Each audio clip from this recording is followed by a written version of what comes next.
We will be contacted by mental health professionals in the following days.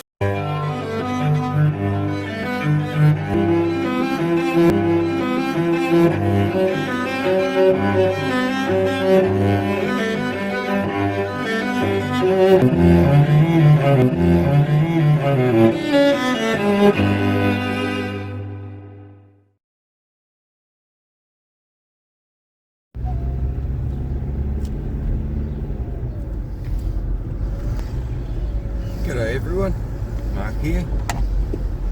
It is the 1st of March. Happy anniversary, darling, as far as my wife's concerned, 19 years. So, like I say, 1st of March. We are off to Papakura District Court this morning. We still have no idea as to why the District Court has transferred the jurisdiction from Manukau out to Papakura. I can only think of because the actual trial is over and we're just going there for the judgment. Then it's probably just followed the judge. I'm thinking that Judge Jane Lovell Smith is out at Papakura today, and so she thought she'd make it extra cost for everybody to go all the way fucking out there just to hear her spout off a judgment. I gotta tell you, I'm not impressed with Judge Jane Lovell Smith and how she's conducted herself, especially in the court. You know, there's lots of little things that she's done throughout this hearing. You know, yelling at me for one thing, for just fucking trying to clear the table. She's allowed jurors to purge themselves on the stand. We've got both cops that have turned around and said they were acting as agents for the airport, so hardly acting as an impartial constable, are they? You know, we're discriminating against us, ordering us to hand our cell phones in. You know, if she's got nothing to hide, then what has she got to fear? You know, that justice is, like I said, Judge Andre Wilton said, justice must be seen to be done. So why are you trying to cover things up, Jane? You know? But anyway, so I'm doing my long fucking drive all the way from out fucking Muriwai Beach area to Papakura. So that's literally from one end of fucking Auckland to the other. Just to hear a judgment. So what I've done to counteract in case... In 500 metres, at the roundabout, take the second exit and stay on State Highway 16 heading to Waitakere, Auckland. In case Tony's found guilty, we've put in a section 106 at the Sentencing Act for a dismissal without conviction. So even if they want to find him guilty, we're going to go for that and see if he can have it dismissed.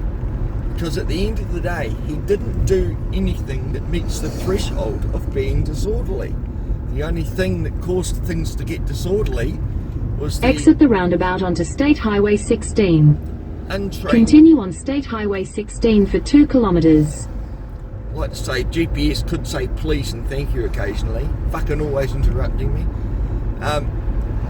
You know, she could turn around and say, well, hey, you know, if there wasn't so uneducated, untrained and ignorant fucking police officers trying to enforce things and breach rights that he had, as it is, they've breached section 25B of BORA because he's supposed to be, you know, party to a fair trial with undue delay. Shit, the trespass will be almost over. We're 4 months away from him no longer being trespassed from Auckland Airport for 2 years. Why? Because these fuckers have taken 1 year and 8 months to get a judgment. How ridiculous is that? They allotted 4 hours for the hearing. It took 2.5 days for what they thought was a 4-hour hearing. Their electronics and their technical stuff at the Manukau District Court half the time wouldn't fucking work. You know, and they just had a complete system upgrade. Well, they still can't play a fucking video disc, an AVI or an MP4. You know, if it wasn't for me bringing along the files, they wouldn't have been able to play the fucking evidence. So, you know, a complete fucking donkey dick circus is what it's turned out to be. But yeah, Jane's love, you know, she's like, when Tony's... In 500 metres, at the roundabout, take the second exit and stay on State Highway 16 heading to Waitakere, Auckland.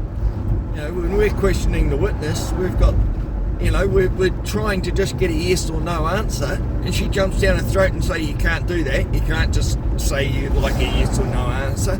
And then along comes Harrison, old Harrison Bell from Meredith Connell, and he does that exact thing to Tony while he's on the stand. I'd just like a yes or no, thank you. Do you think she jumped down his throat for saying that?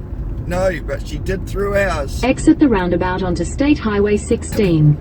The sheer, Continue on State Highway 16 south for 13 kilometres. the sheer fact that we've got one of the most prestigious law firms in Auckland, Meredith Connell, acting for the police against a little old self-representing litigant with me as a helper, to me that's not fair to begin with. It's hardly a fair trial. You know, she wouldn't appoint an amicus curiae to assist Tony in cross-examination. So as far as I'm concerned, there's another reason why that's not fair. So yeah, the whole thing's been a complete joke. If Blinky Bill hadn't fucking piped up and stuck his nose in, Tony wouldn't have responded. And either way, at no time did Tony lose his cool, yell, scream, use profanity. He was very reserved. The only times things escalated is when little fucker Smurfette thought that she could ask, then tell, then make him cease exercising his rights in a public place. He had every right to record them, and as you can see through the video, her main problem was being recorded. It wasn't about a disorderly behaviour. She didn't show up to try and find out what was wrong. She showed up and then instantly tried to stop him from recording, and stuck on that fucking thing all the way. Even to when Tony's wife started recording, she tried to make his wife stop. Okay? She had no right to do that. And if the untrained fucking police officer, Cherie Ann here, knew her job properly, none of that would have ever happened. If the stupid, stuck-up fucking Jetstar manager hadn't fucking got a little fucking sarcastic and told Tony to go and arrange a flight crew, he wouldn't have done it. 23 seconds in, she tells him to go and organise his flight crew. She admits it. And then on the stand, she lies and says no. The camera control operator, the monitoring operator, who wasn't even there, she just gave her speculative fucking subjective views of what was going on. She didn't know how he was behaving. She makes out he's waving his arms around all that. He wasn't. So they just all lied. Thank God videos don't lie, huh?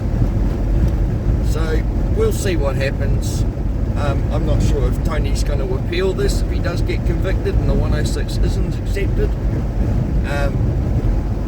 But either way, our IPCA complaints can only be made from a year from the incident, but given they've dragged it out 18, 20 months, then, you know, we can't make an IPCA complaint about something that's before the courts. They'll just turn around and go, sorry, we can't comment, we can't get involved, it's before the courts at the moment. So you've got to wait for the slow-ass, shit crap fucking judicial system in New Zealand to go through its fucking process just to try and get some sort of answers from someone else.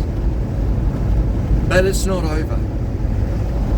Anyway, I'm going to sign out for now. We can do a quick trip through the old powers of editing and do a quick trip out to Papakura, and then we'll see how we go, guys. Catch you very shortly.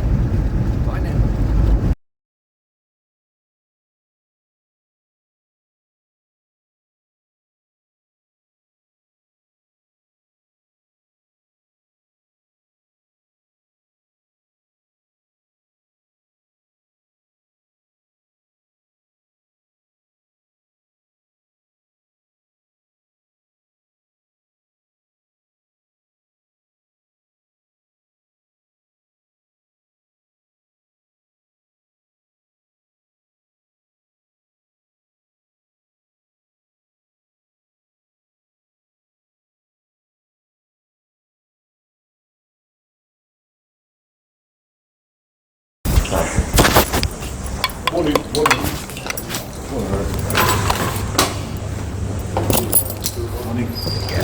Sorry, to go through the bag. Sorry? Is it okay to go through the bag? Yeah, sure. It's a lighter. Bit on foot.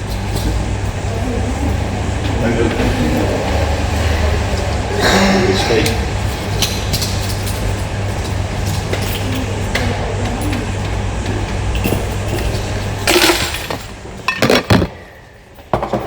Yeah, that's all good. Just a pop.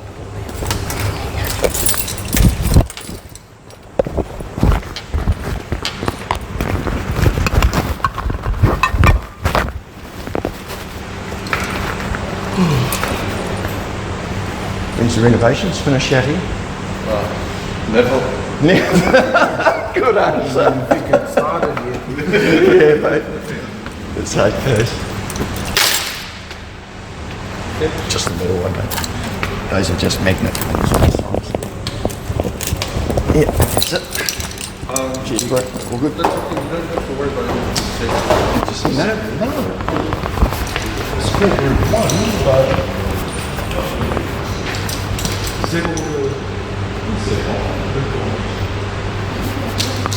Don't know. Is there a registry open? What do you guys have? Just a judgment. It was moved from Manukau out to here. Oh, okay. Judge Jane Lovell Smith, is she out here today? Yeah, she is. That'll be why. She has to be bound to the case. And we're wondering why they're moving jurisdiction out here for just for the judgment. Yeah. I think we're following the judge. But its name's not on the board, so yeah. So how do we? Who's the registrar? Is there a registrar? Or if you just want to head over to the office. We- Out next door. Out next door. Cheers. Sorry. How are you, Harry? How are you, See bro? Doing well? Yeah, good watch, but good. Waiting, maybe it's not on the board. Surely not again. We've already seen the registrar and she doesn't know if it's in courtroom 1 or 2, so we're just waiting to hear the name yelled out. I take it we're just following Jane around the district. Yeah, I think that, She's out here. I don't know what happened last week, last time, but they probably just picked the earliest date that she was available. Hearing these things. So they're checking, are they? Sorry? The registrar checking. Well, we went and checked with them, they had a look and they couldn't give me an answer whether it's 1 or 2, but only one courtroom's being used for family court, the other courtroom's not, so I think it's courtroom 1. He'll figure it out for us.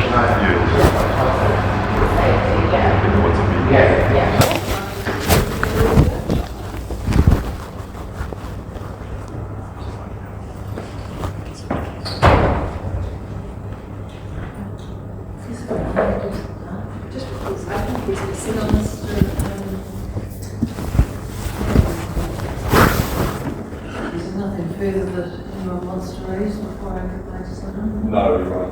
Morning, Bell. Thank you, Mr. Bell, and Mr. Adams, and Mr. Keynes for Kensington. Yes. Now, I've got, it's going to take quite a while. I'm going to read it out. I'm not going to quote all of the law that I've referred to, but I will read it out for you.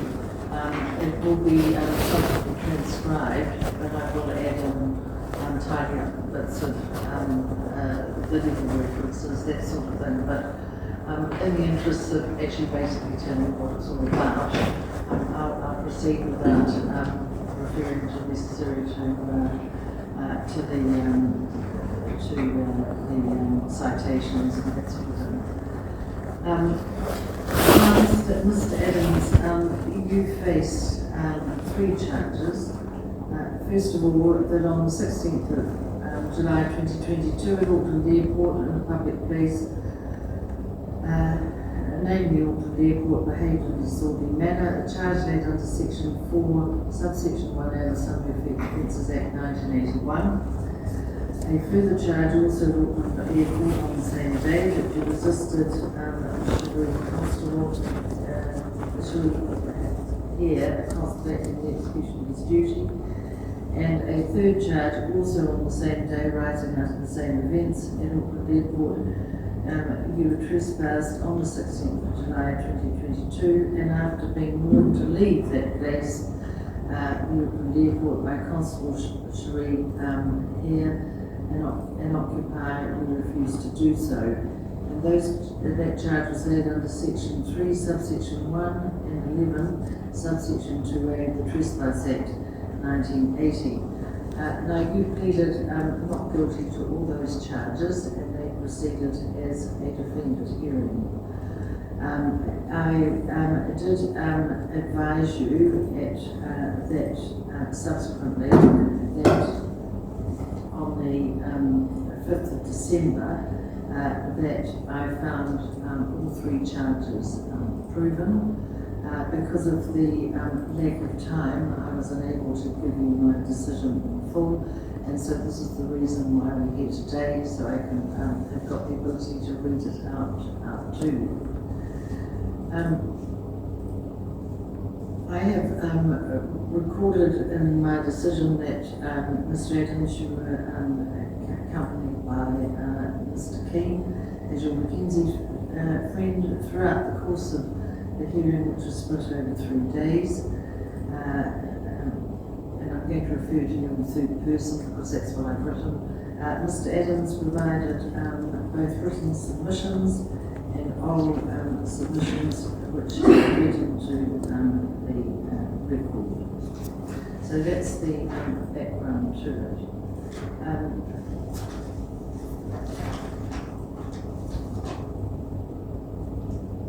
It was agreed between the parties that yourself and Mr. Bell that the CCTV footage from the Auckland Airport of the incident and Mr. Adams's phone camera was merged together by consent for the purposes of the evidence presented to the court. And that enabled any potential gaps in the footage obviously to be filled by either your footage, Mr. Adams, or Auckland Airports. The audio itself was solely from your footage, Mr. Adams, and the witnesses for both the prosecution and yourself referred at length to these videos which were played throughout the evidence of each witness. Just with regard to what we call, and I know that you're familiar with it, what we call the onus and standard of proof. In every criminal case, the starting point is the presumption of the defendant's innocence, and everyone is innocent until proven guilty. And the presumption of innocence meant, Mr. Adams, that you did not have to provide evidence and you did not have to establish your innocence. Rather, it's the duty of the prosecution to prove the alleged charges occurred, and that is known as the onus or burden of proof. Furthermore, the charges must have been proved beyond a reasonable doubt, which is known as a standard of proof, which is a high threshold. And means that I must be sure that the alleged charges have been proven. And it will only be met if, having considered all the relevant evidence, which I have done, that I'm satisfied that these charges have been proven beyond reasonable doubt. I will deal with each charge separately.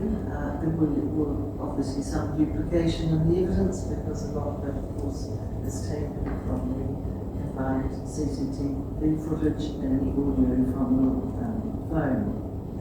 I'll turn first to the disorderly behaviour charge, and I'll just read that out. Section 4, subsection 1A of the Summary Offences Act states that every person is liable to a fine not exceeding $1,000 who, in or within view of any public place, behaves in an offensive or disorderly manner. There are no cases that explicitly spell out the elements of the charge. Rather, the cases show how contextual this charge is. Section 2, subsection 1 of the Summary Offences Act, which is the interpretation section, defines a public place as a place that at any material time is open to or being used by the public, whether free or on payment of a charge, and whether any owner or occupier of the place is lawfully entitled to exclude or reject any person from that place, and includes any aircraft, hovercraft, ship, ferry, or vessel, train, or vehicle carrying or available to carry passengers or on board. You were charged with disorderly rather than being offensive.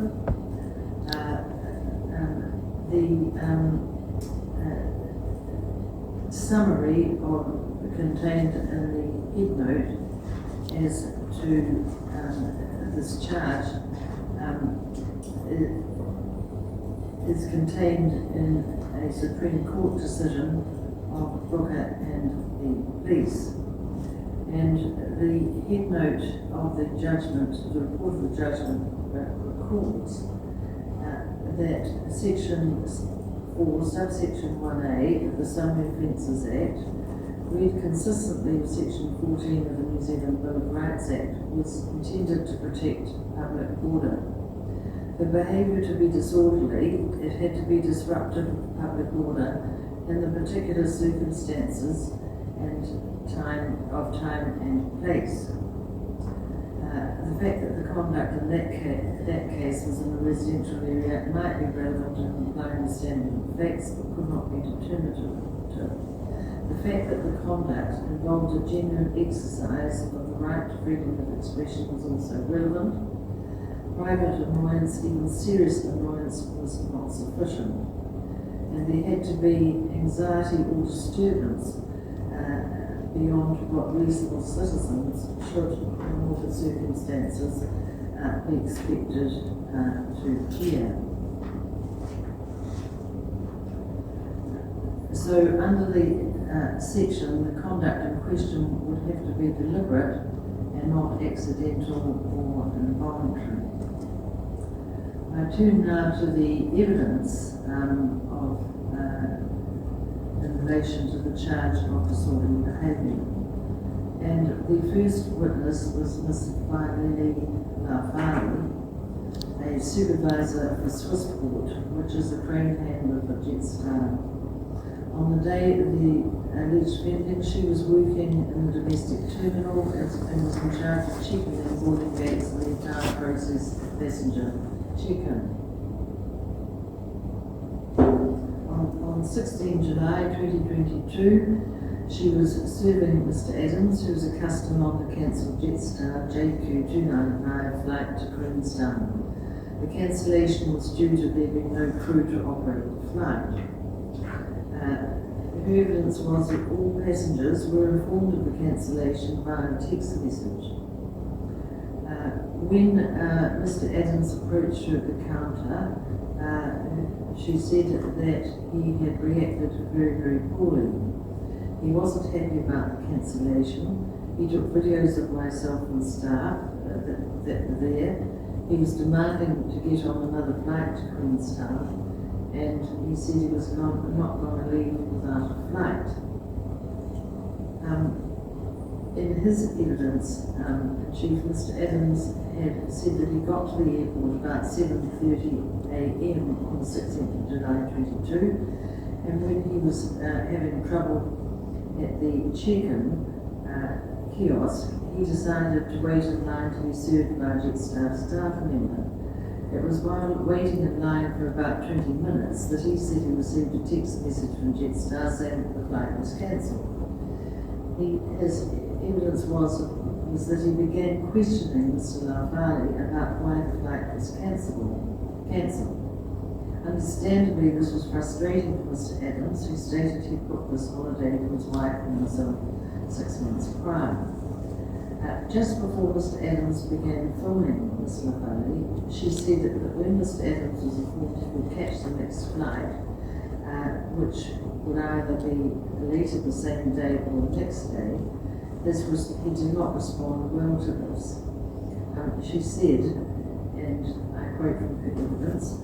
So because he didn't respond quite well to the reaction or the response that I gave him about the next option being his next flight, he took videos of me and other passengers as well. So for me, I had to step back and then call security and the police to take over. Mr. Adams contended that he was never given any optional information about the next flight that he could catch, but rather that Ms. Lovell stopped serving him and did not allow any other Jetstar staff to serve him. Ms. Lovell said that Mr. Adams had told her he was a Jetstar member and could organise his own crew to operate the flight. Mr. Adams said in his evidence that he was the one who asked Ms. Lovell if he could go and organise his own cabin crew instead. The video was played, and this is a direct quote from the video. Mr. Adams, could you pause there? Okay, prior to me taking my own video of the service from Jetstar, I asked her why the flight was cancelled. She said she had no cabin crew, so I asked her, well, shall I organise a cabin crew? To which she said, yes, organise your own cabin crew. I did let her know that I was a Jetstar member. Maybe it was her interpretation, thinking I was a Jetstar staff, that I could organise a cabin crew. So then I proceeded to go and organise a cabin crew, and to which we complained, this is how the events unfolded.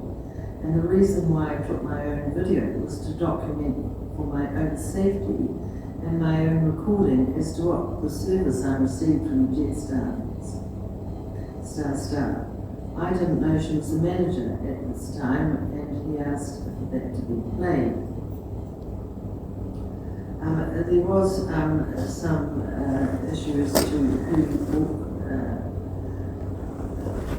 said that Mr. Adams was going to organise the cabin crew first, but that is not particularly, that is not really of any relevance. But regardless of what was said by Ms. Lovell or by Ms. Adams, Mr. Adams' phone footage showed that he started filming after having gone to an Air New Zealand counter and then returning to Jetstar to tell Ms. Lovell that he would organise his own crew. And that this is where his video footage commenced.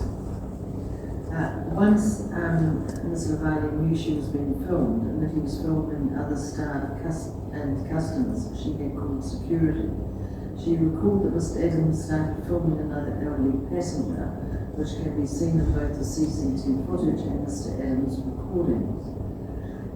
She said that she recalled that when he was recording one of the passengers that was behind him, because I was going to serve him, because he didn't want anyone else to come to the counter, Mr. Adams stopped everyone from coming towards me.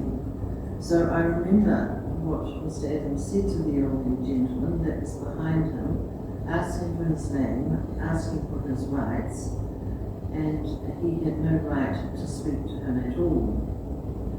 She confirmed that it was Mr. Adams who was being hostile towards the elderly gentleman, which the CCTV footage and Mr. Adams' recording confirms. Mr. Adams endeavoured to suggest that Ms. Lovell could not really hear what was being said to the elderly gentleman, but her response was that she was well and truly close enough to their interaction for her to see and hear what was going on. Security then came, and this was the last contact Ms. Lovell had with Mr. Adams. The CCTV footage of Mr. Adams' recording was then played for Ms. Lovell to watch. Her observations of the video footage was as follows. She recognised the person in the video to be herself and confirmed that this was the video footage of the interaction she just described.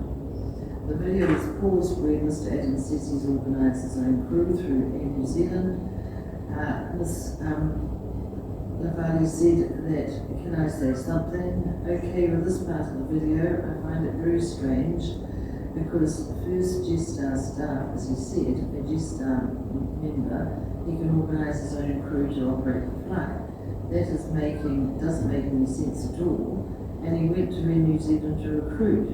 You can't recruit from New Zealand to operate a Jetstar flight. That's not making any sense at all. She confirmed that the people that can be seen in the queue in the video were all people waiting to be served who were on the same flight that had been cancelled. She said that they were wanting to come and talk to her because she was the one dealing with the cancellation, but they couldn't get to her because he was blocking the way. She said that she eventually tried to serve the other customers. She said, I was trying to help somebody because at this point, she said she had refused service to Mr. Adams, which she knew that she had a right to do because she described Mr. Adams as being very difficult. So I had given up other passengers who were in the line to come forward.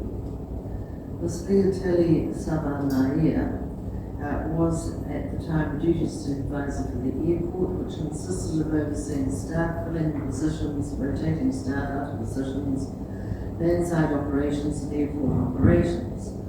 On the day of the alleged offence, she was performing the duty of a monitoring operator, which entailed counter surveillance, checking everyone's swipe access, and also maintaining surveillance of the airport property. She sat in a room full of monitoring operators where the team are reviewing close to 3,000 cameras. She confirmed that she received a call stating there was an unruly passenger due to the cancellation of the Jetstar flight on the morning of 16 July 2022. She said that when she got the call, I brought it up on camera, just as she was being told what was happening. As soon as she ended the call, Nick McIntyre from security had just called through to say he was doing a 3F, which is a foot patrol in the terminals. And when he called through, she happened to see him cross at the bottom of the camera that she currently had up and redirected him to the counter. She continued to follow Mr. McIntyre on the camera and observed that when he got to the counter and approached the agent that was currently there, with regards to what was happening to the cancellation and also the passenger that was there, Nick then stood, if I'm facing the camera in the counter, he stood to the left, so the right side of the counter as you're looking towards the door, and he stood there and was talking to the male, and it's just the aggressiveness, the demeanour, and how he was when he came across when Nick was trying to de-escalate the situation. And it was, I felt for me, it was then I needed to check in with him on the radio before he requested backup from the police. And there's no issue that the person that she was referring to was Mr. Adams. As she had checked in with Nick McIntyre, and the police were called.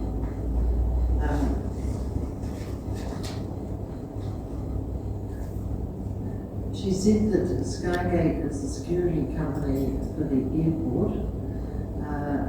The police had queried whether Skygate was in attendance because there would be 5 minutes. The footage was then played for her to confirm that it was the CCTV footage that she had been talking about, and she confirmed that it was, and it was in fact her controlling the camera to film it. The CCTV footage continues all the way through until the police arrive and eventually arrested and placed Mr. Adams into the police vehicle. When the police arrived, she described Mr. Adams' behaviour as just someone angry, and that his behaviour was as hostile to them as it had been towards Mr. McIntyre. With regard to the other passengers in the queue, she said, well, they would be angry asking questions and trying to rebook, but she did not see anyone stand out to be any more angry and aggressive compared to the others who were at the counter.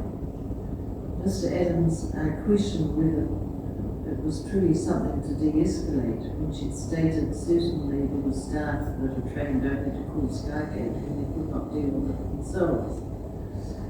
He asked about what was exactly escalating the situation, and Mrs. Savalia's response was a description of Mr. Adams's hostile nature in filming people. She said it was like someone's face when you're filming, and you're not, it's almost you're in someone's face, in the comfort space. When the issue was trying to be resolved with you referring to Mr. Adams, it looked as though you were not having the power of it. Mr. Nicholas McIndoe's evidence was that he worked for a company called Centre1 at the airport, and he was the Skygate security coordinator on 16 July 22 in the morning when this alleged offending occurred. He was commencing a foot patrol in the domestic terminal to look out for any insecurities in the terminal and to see if any passengers needed assistance or help. He had the information in the initial call that he received that there was a disruptive passenger in the check-in area domestic Jetstar domestic terminal via the radio. After receiving the call, he went to the checkout area. His evidence was, so when I initially arrived, I saw a male. From what I could see, he was talking to the Jetstar check-in girl. From what I could see, looked to me, because he had his phone up like this, that he was filming her. I took from that he was filming or voice recording the conversation that was going on, and his voice was quite loud, so I could tell that there was a bit of a situation going on. Mr. McIndoe made it clear that he was simply trying to help Mr. Adams and find out what was going on and trying to de-escalate the situation. This can be clearly seen in the video footage where Mr. McIndoe speaks in a calm manner to Mr. Adams despite Mr. Adams' obvious hostile behaviour towards him. Mr. McIndoe said, so when I was there initially, that my first thing was I felt sorry for the Jetstar employee, and so my initial concern was just to move the gentleman, and so she the duty standards away from her. So I just initially asked if we could step over this way out of the main public area and just have a chat about what was going on. I just wanted to get a feel for what the actual issue was, what was going on, and so I could then proceed to help in any way I could. In his opinion, Mr. Adams was very intimidating, and this can be clearly seen in the video footage, which was played from Mr. McIndoe's evidence. He was asked how he felt, and that Mr. Adams appeared to be standing quite close to him. Mr. Adams's response was, yes, and my back was to the wall, so I had nowhere to go. He said he felt pretty intimidated, and he also used the word scared to describe how he felt. Mr. Adams said that the reason he could not comply with Mr. McIndoe's was because he refused to identify himself, and therefore Mr. Adams did not know whether he was truly security or not. Mr. McIndoe confirmed to Mr. Adams that he was the one who had radioed the Southern to call the police in. It is clear in my view from the video footage that Mr. Adams is hostile and intimidating when interacting with Mr. McIndoe. Mr. McIndoe is wearing a mask the entire video, and it can be heard and seen that Mr. Adams keeps telling him to remove his mask and show his face so he can make him famous on YouTube. When Mr. McIndoe was asked what made him keep his mask on, his response was that as follows. I agree that, we went through many lockdowns. I can't remember exactly when COVID triangles were time requirements, but I'm pretty sure from my memory we were supposed to be wearing masks in public places at the time. But so number one COVID concern. But as I said, when I first entered the situation, my concern was for the Jetstar staff member and what she'd done to deserve being filmed and put up on YouTube. And I guess by the end of it, that was my concern for myself, for my own safety. Why should I be on YouTube? What have I done? I didn't say he could put me on YouTube. Yeah, I didn't know who could see this, who the consequences for me down the line if this got into the wrong hands, and things like my own safety and my family's safety. When questioning Mr. Adams, when Mr. Adams was questioning Mr. McIndoe, he pointed out that he was not a trained security guard, which Mr. McIndoe did concede at the first opportunity. Mr. Adams also pointed out that Mr. McIndoe had failed to identify himself when he had been asked to do so, which is also seen on the video footage. Mr. McIndoe's reply was, when asked why he hadn't identified himself, what he asked was that he didn't remember not identifying himself. Mr. Adams said that his identification was flipped, and that he did ask, could you flip it so he could identify Mr. McIndoe as a security officer. Mr. McIndoe's response was, well, I guess I just felt because you were filming me, I didn't want my name, all over YouTube or anything like that. Mr. Adams then said to him, even though you're getting filmed from all the cameras on the airport, you realise that. Mr. McIndoe's response, yeah, but that's not for people on YouTube. And Mr. Adams' response was fair enough. Mr. Adams also queried McIndoe, about whether the airport was a private, not a public place, and where Mr. Adams was not allowed to film. However, irrespective of whether Mr. Adams was allowed to film or not, it is the surrounding circumstances of the filming and the hostile and aggressive nature of his behaviour, which is clearly shown on the video, that despite those he was filming expressing that they did not want to be filmed, that brings into question whether it was disorderly or not. Thus, even if Mr. Adams was allowed to film, the nature of his behaviour, along with the filming, is still able to make the behaviour disorderly. With regard to Constable Schuster's evidence, he's a senior police constable stationed at Ontario Police Station, and on the day of the offence he was stationed at Auckland Airport. His role was to keep the peace at Auckland Airport, ensuring the safety and security of staff as well as the public. When questioning Constable Schuster, Mr. Adams maintained that his behaviour could not be described as disorderly, and the relevant points from his cross-examination of Constable Schuster are as follows.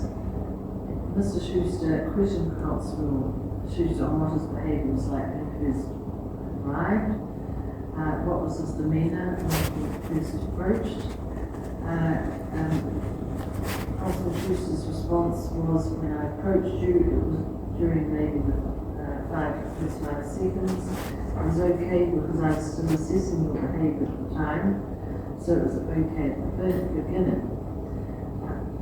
Mr. Adams said, well, yes, so were you compensating? Mr. Schuster said, yes, we were talking in that. Mr. Adams said, yeah. Mr. Schuster responded, short period.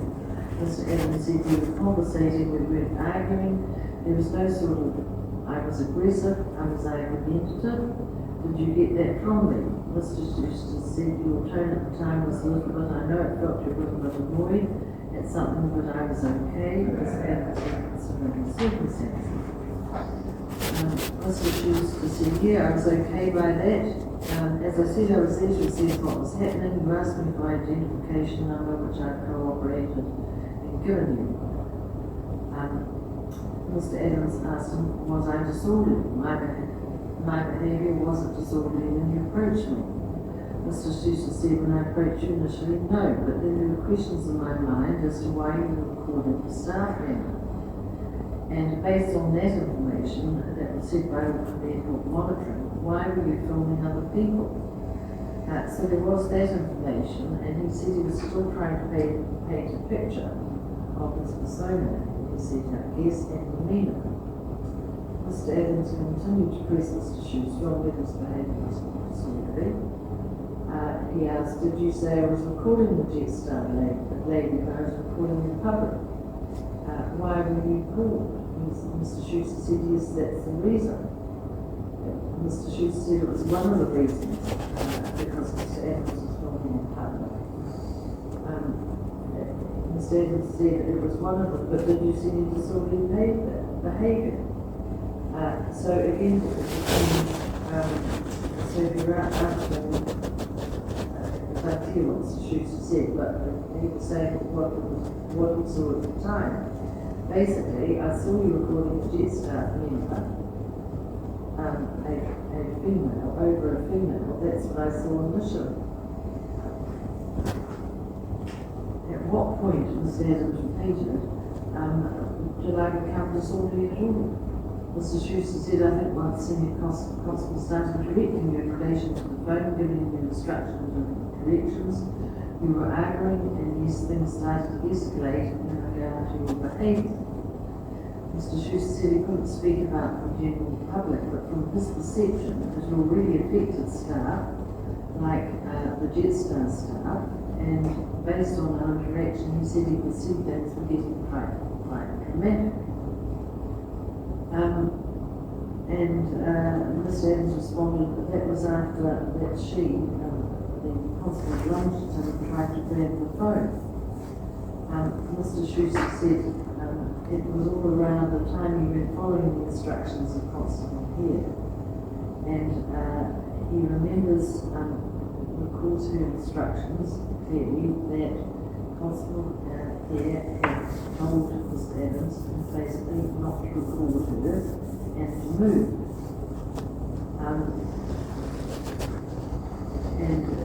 But based on what was happening, Mr. Schuster said to us was that Mr. Adams' behaviour at the time that they were assessing it had escalated to the point that he was argumentative. He wasn't listening to the directions given by Senior Constable here, and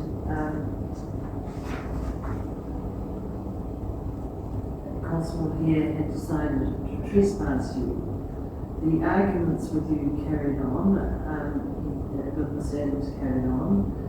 Mr. Adams wasn't cooperative, even being just asked to move to the side.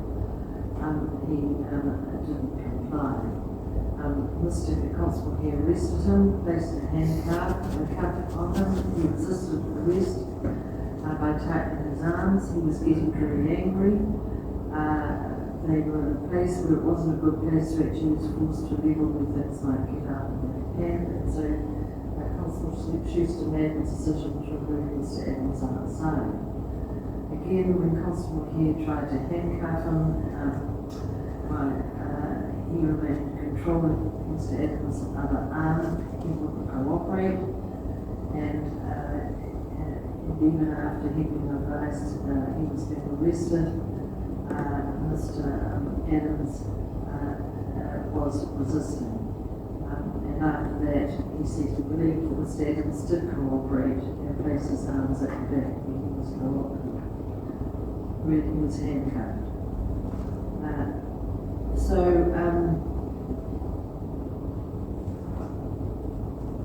Turning now to Constable Spears' evidence, she was a police constable.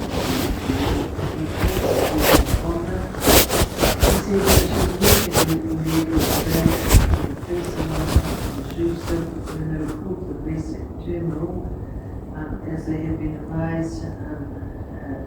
It was for a male who was being disorderly, and they were called by monitoring over the airport radio, police radio, and she wrote in her notebook disorderly male prior to going to the incident. Constable here then commented on the footage. She confirmed it was her in the video that was being played. She was explained she was being visited with Constable Schuster to give an ID to Mr. Adams, who was demanding it. She said that we arrived together at the domestic terminal, Jetstar in for disorderly behaviour job, male filming people, members of the public. We approached Mr. Adams and Constable Schuster asked him for his ID. First Mr. Adams asked him his ID, which he gave, and then Mr. Adams came up to me and said, "And yours?"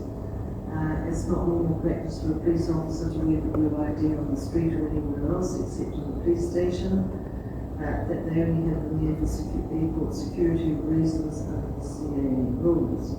So wearing it on their vests is for security reasons, not for the public to demand it, as Mr. Adams did. She said her QID was on her shoulder and that was her identification.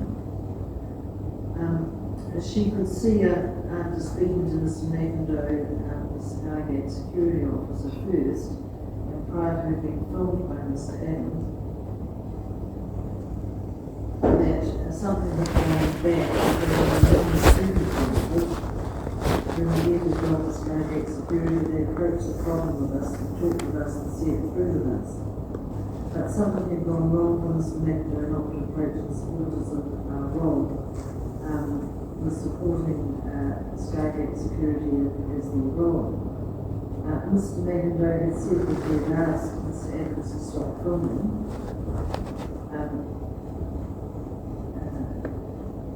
She was asked why she also wanted Mr. Adams to stop filming and be aside. Her evidence was that she had asked him over and over again to stop recording. It was almost hindering her duties, she said, to have a cell phone with her phone while she's trying to ask Mr. Adams to move away from the Jetstar counter so that airline procedures can continue with booking and other passengers for their flights. It was very congested around there, and as you can be seen on the video, lots of other people wanting to get onto their flight or book a flight that was being disrupted by Mr. Adams and his actions.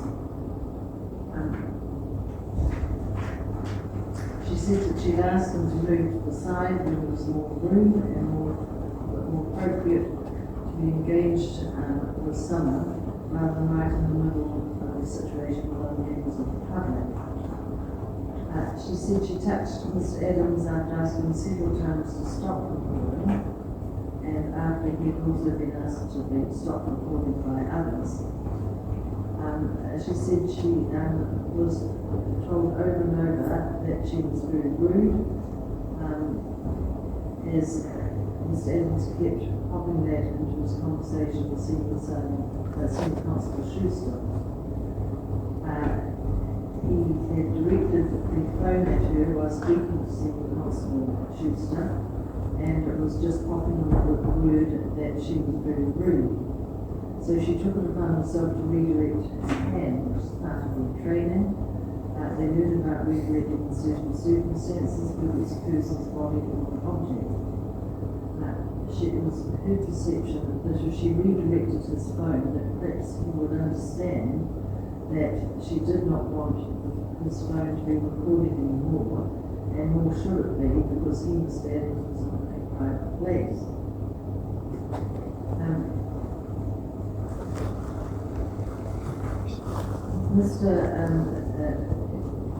The constable here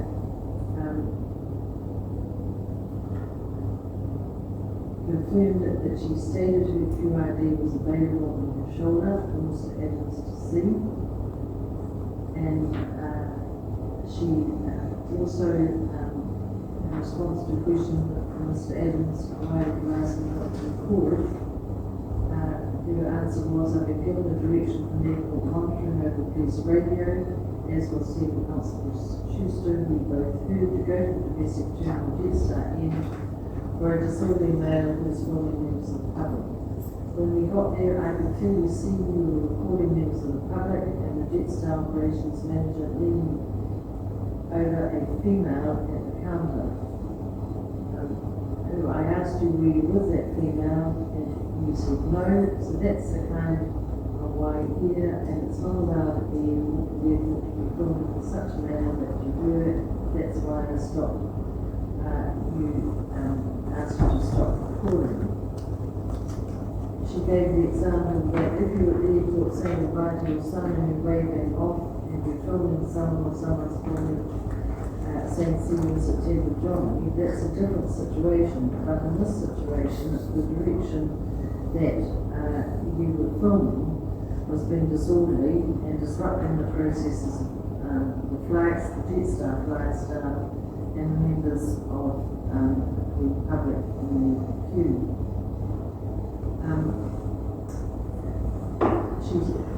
She said that Mr. Adams was filming her closer than meter. And she considered it to be in her face and in her personal face, a space as a person.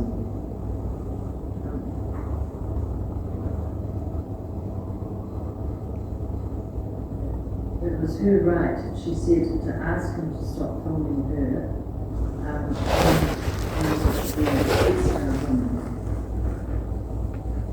When asked by Mr. Adams was he disorderly at the time she turned up, Constable here said, referred to Mr. Adams as leaning over the counter with your phone, filming the Jetstar lady, yes. Leaning over other members of the public, while she, that's the Jetstar lady, is trying to organise the ticket, yes. And then being quite loud and obnoxious, saying, you can't touch me. And just general manner was, I consider you at that point to be at the beginning of disorderly behaviour. And like I said, I've been asked to go to job to disorderly male. So, and then once I was there, after the fact, I went about doing my investigation to get my evidence together for the incident. When asked by Mr. Adams, you weren't called because a gentleman was recording in the public, her response was yes, disorderly. Mr. Adams then asked, you were called because he was being disorderly. She said, I was called to the job because of a disorderly male recording things that was not allowed at the airport. And then Constable here referred to the video, and in particular the incident relating to an elderly gentleman. She said to Mr. Adams it was the one that he had referred to as Lovell, etc. And that she regarded as extremely disorderly. She said it was not the normal behaviour of a person.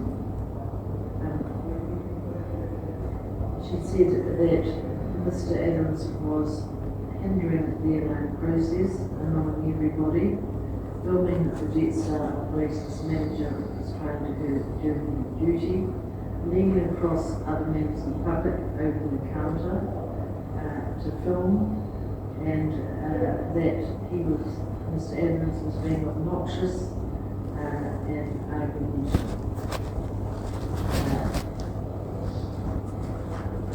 Mr. Adams asked her whether he was argumentative and trying to explain his rights.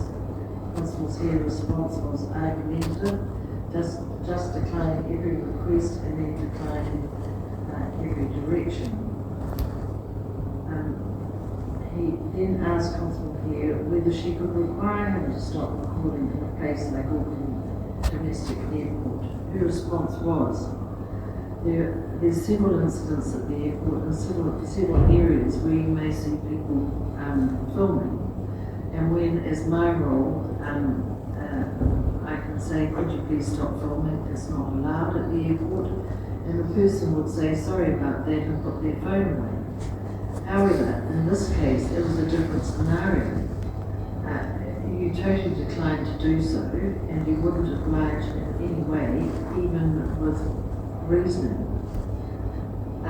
So you may ask your question, are you obliged to follow direction? Most people do because they're obliging and they're willing to cooperate with the police. When Mr. Adams' phone footage in the airport, or the airport CCTV footage is shown, all the footage shows that Mr. Adams, in my view, was clearly in plain sight of the general public, was holding up and delaying other passengers being served by Mr. Lovell, was aggressive, intimidating and hostile towards both Mr. McIndoe and the elderly gentleman that he accosted. All three people, Mr. Farley, Mr. McIndoe and the elderly gentleman, did not want to be filmed, or at least showed serious discomfort in being filmed, yet Mr. Adams continued to film them in an intimidating manner. The elderly unnamed gentleman was standing in the queue with several other passengers, and clearly Mr. Adams' behaviour would have been both seen and heard by other members of the public waiting in the queue. At around the 2-minute mark in the video, Mr. Adams holds his phone in the elderly gentleman's face, speaking aggressively to him in front of several passengers. And I quote directly with time stamps on the video to show the threatening and intimidating nature of the language that Mr. Adams used towards this elderly gentleman.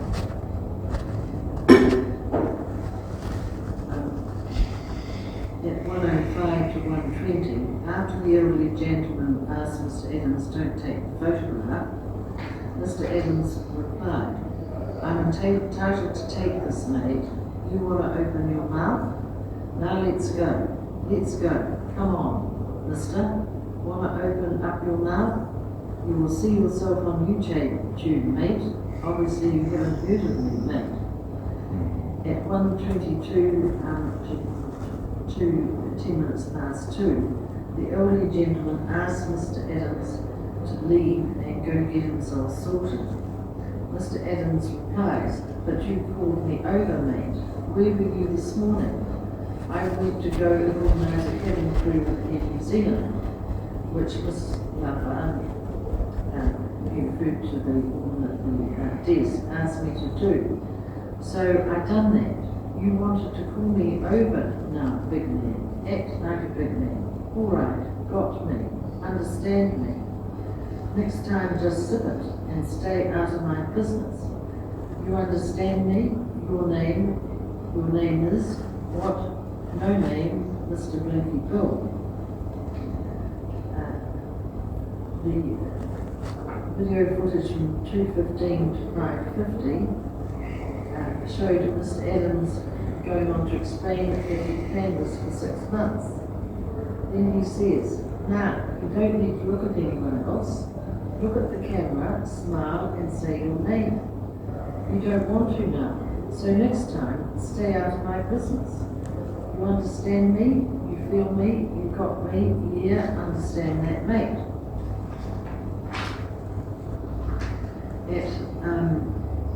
Between 2:52 and 3 p.m. on the CCTV footage, Mr. Adams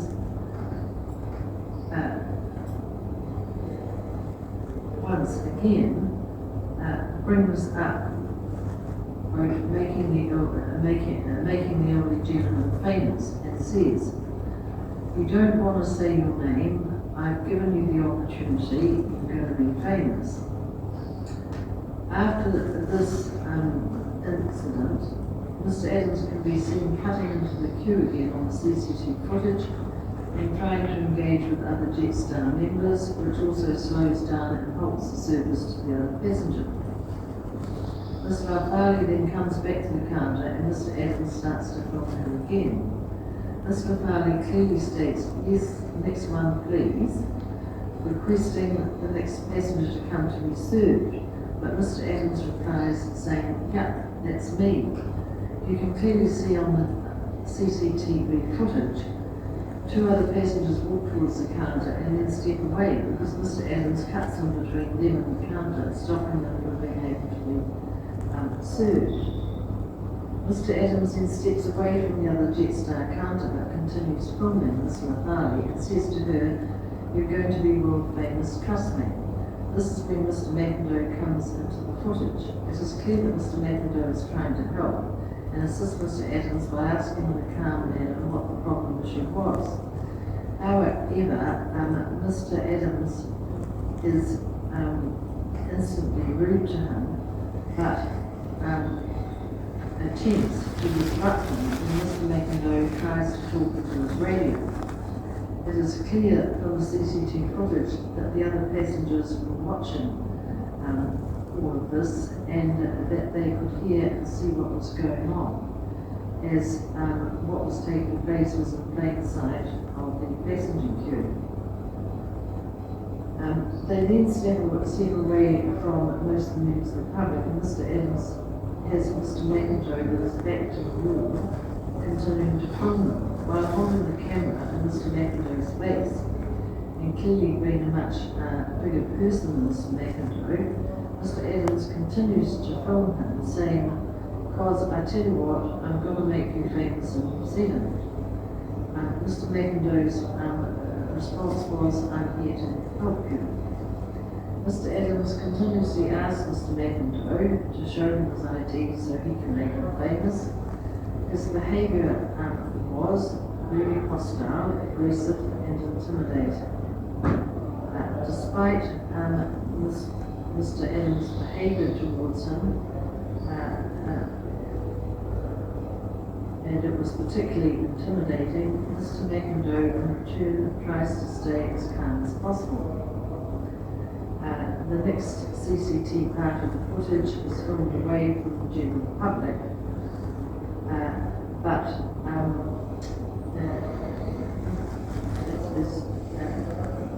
there's some relevance to Mr.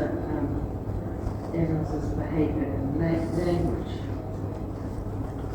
In the footage between 5:25 and 6:16, Mr. Adams says, "You don't know the issue, so next time you want to butt your nose in, you got me, you film me." Mr. McIndoe said, "I'm here to help." Mr. Adams says, "No, you're not.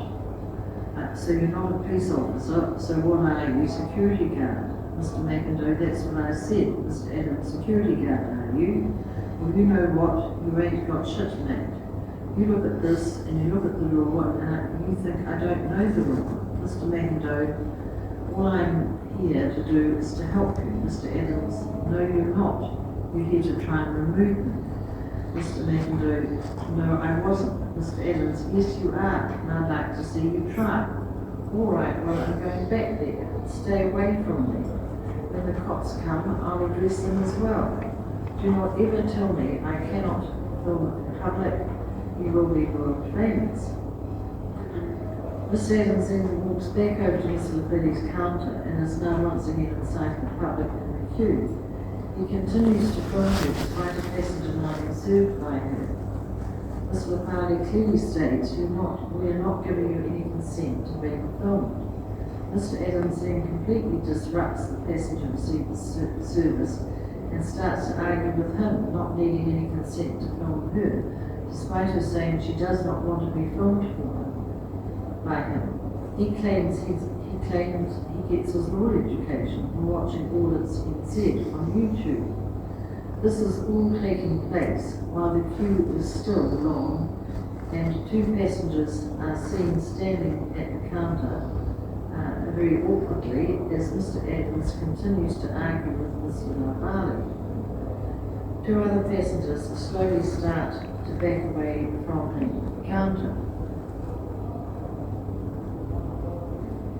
The CCTV shows that Mr. Adams then says, "I'm a Jetstar member. I went down to NZ to organise a cabin crew. Mr. Lafali, where's the cabin crew you went to organise? Mr. Adams, down there. They got New Zealand uniforms and all ready to go. You told me to go organise it. I went down there, spoke to them nicely, and they said they're more than happy to bring up their queue. That's what they told me, but they don't want to put the uniform on. Mr. Lafali, you sound very stupid right now.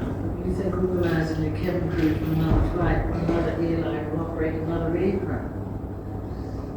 It is clear that this entire time, Mr. Lafali was no longer able to serve two passengers that were with her, and both those passengers slowly gravitated away from the argument. It clearly showed that they were uncomfortable and were not able to be served. There was still a queue of other passengers that were being halted from service too, as a direct result of Mr. Adams continuously cutting into the queue and arguing with Ms. Lafali. Mr. Adams then pans the camera to Mr. McIndoe, who's standing a little distance away, and makes sarcastic and demeaning comments towards him in the immediate proximity of the other two passengers that Mr. Lafali was serving. Not long after this, the CTV shows Constable Schuster and he arriving at the scene. Once again, Mr. Adams continues filming and talking in a loud, obnoxious manner towards the constables while still in close proximity to the public. The constables try to calmly move him away from the public area initially, but Mr. Adams stubbornly refuses. After several requests by Constable here for Mr. Adams to turn his phone, Mr. Adams ignores and the request and still continues to record. Eventually, Constable here, after trying to find out what the issue were, tries to redirect and grab Mr. Adams' phone to stop him filming. It is this point in the video, 12:05. Constable here signals to Mr. McIndoe to issue trespass, and she tells Mr. Adams he has now been trespassed. They then continuously ask Mr. Adams to sit outside, and he refuses. The two passengers are still at the same counter and are clearly observing and hearing the interaction,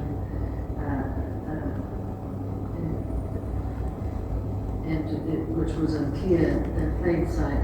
The public and other passengers in the queue.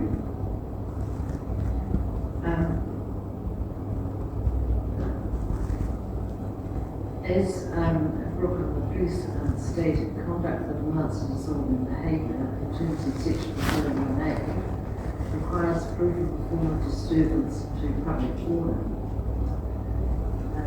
It also states that there had to be anxiety and disturbance to fall beyond what a reasonable citizens should in all circumstances be expected to bear. To fall within that particular section, it must be behaviour in or within the view of a public place, which substantially disturbs the normal functioning of life and the environments of that place. I found the evidence of Mr. Lafali, Constable Schuster, Constable here, and Mr. McIndoe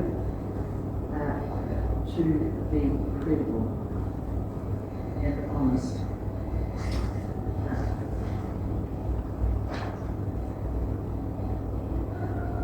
These events took place in a domestic airport. Several passengers' flights had been cancelled while waiting to be served were booked.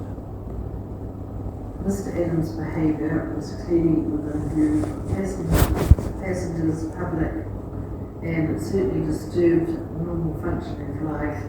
People who simply wished the queue to move forward so they could be served. In particular, I take into account the high level of aggression and rudeness, which is part of the CCT footage and not challenged, of Mr. Adams' interaction with Mr. Lafali in front of the other passengers. The intimidating, demeaning, aggressive and hostile manner in which he interacted was both the elderly gentleman and Mr. McIndoe, again in front of the other passengers in the queue. Mr. Adams' constant cutting into the line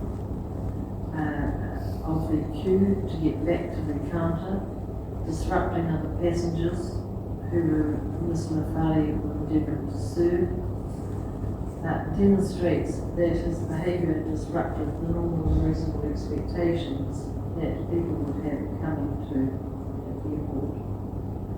I'm satisfied that Mr. Adams' behaviour both towards Mr. McIntyre and the elderly gentleman caused them anxiety beyond what both these reasonable citizens should have been expected to bear.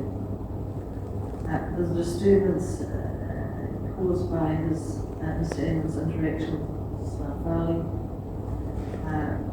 including the filming and his aggression, was also beyond what she and the passengers she was trying to serve would be expected to bear.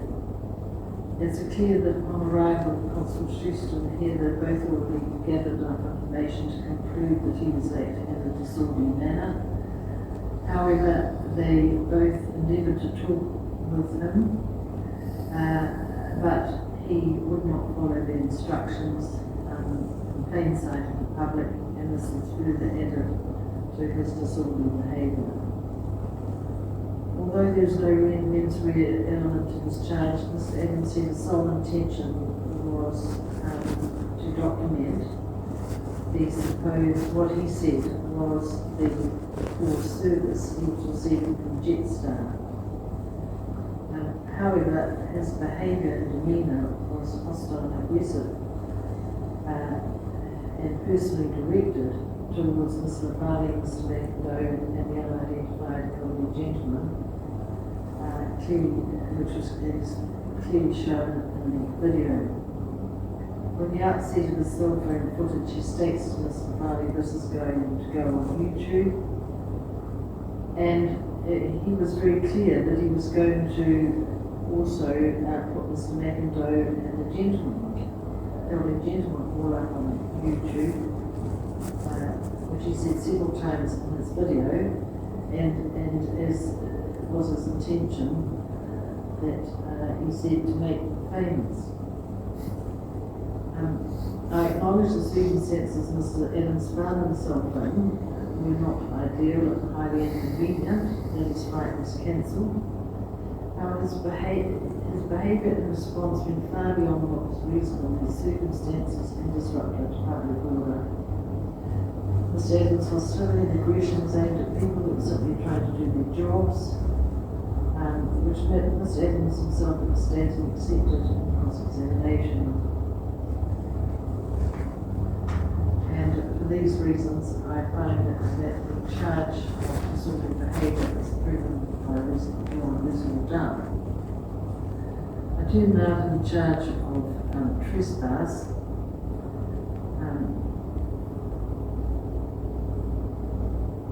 Section 3 of the Trespass Act states that every person commits an offence against this Act who trespasses in any place, and after being warned to leave that place and unoccupy that place, neglects or refuses to do so. Subsection 2, it shall be a defence to a charge under subsection 1 if the defendant proves it was necessary for him to remain in or on the place concerned for his own protection or for the protection of some other person, or because of some emergency involving his property or the property of some other person. Two important terms need to be defined, and they are occupied and place. In Section 2, the interpretation section of the Trespass Act defines occupy as in relation to any place or land, means any person in lawful occupation of that place or land, and includes any employee or other person acting under the authority of any person in lawful occupation of that place or land.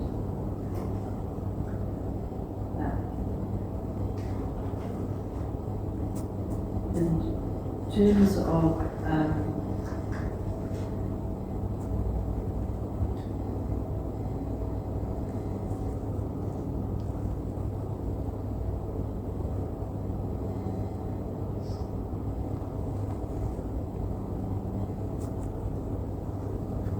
Section 29 of the Interpretation Act 1999, this defines a person as including corporations, sole or body corporate, and unincorporated body.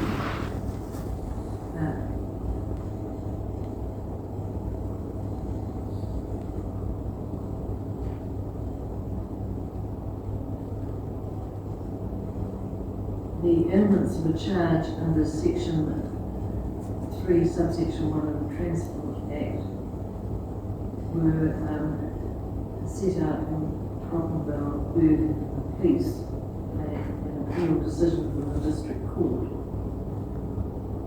There are three elements to a charge of trespass which must be proved beyond reasonable doubt. First, the person charged was trespassing. Secondly, the person charged was warned to leave that place by the occupier, and thirdly, he neglected or refused to do so.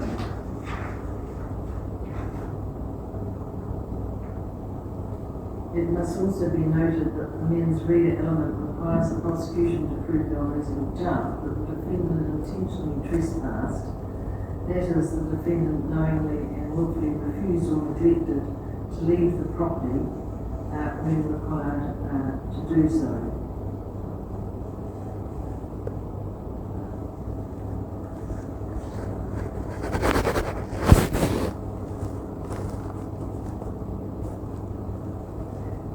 If the three elements are proven beyond reasonable doubt, then Mr. Adams must then show that he had an honest belief that he had the right to continue being at the airport because he honestly believed in a set of facts which, if true, would have meant he was not trespassing. The evidence of Mr. McIndoe, Constable Schuster, and Constable Hare is relevant for this charge, including the CCTV footage.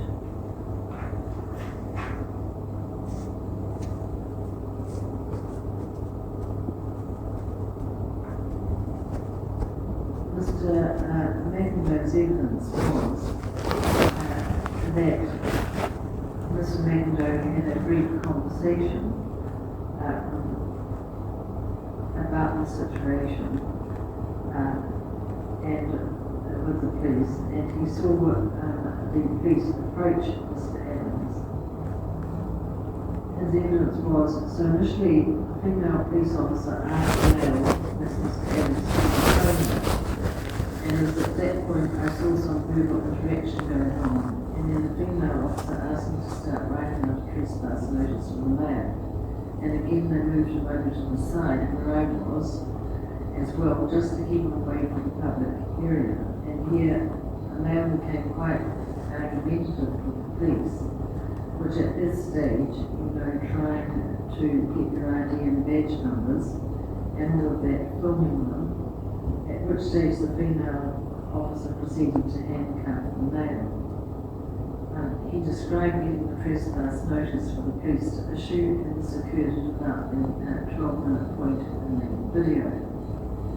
However, as can be seen in the video, Constable here eventually verbally trespassed Mr. Adams instead. And in my view, this is a valid form of trespass, as Section 5 of the Trespass Act provides that a trespass notice can be given orally. Constable Schuster described his responsibilities as constable stationed at the airport as follows, and I quote the evidence: so we are, I guess, an agent for the authority of the airport, and our job is to keep the peace by dealing with trespass, dealing with arrests, dealing with anything that comes to police attention or airport staff attention in relation to any criminal offending or breaches of the Act. When asked what was his authority and understanding in terms of trespass as a police officer of the airport, Mr. Schuster stated, my understanding is that as an agent of the airport, we can act on behalf of the airport to try to trespass people and leave them. He confirmed he was working with senior constable here, and that they had received a call about 9:30 a.m. on 16 July 2022 from the Report of the airport saying there was an assaulted male at the Jetstar departure area who was from People. Mr. Constable Schuster confirmed that upon arrival he would see the male filming people, and when he began speaking to the male, and there's no issue that it was Mr. Adams, the male started filming him too and asked for identification. The video footage was then played for Mr. Schuster. He confirmed it was him in the video as one of the constables. Upon arrival, he said that they had simply intended to find out what was happening. The video footage can be summarised as follows. First, after initially trying to find out what's going on, Mr. Schuster, when referring to the video footage, said, if you don't mind stopping the video,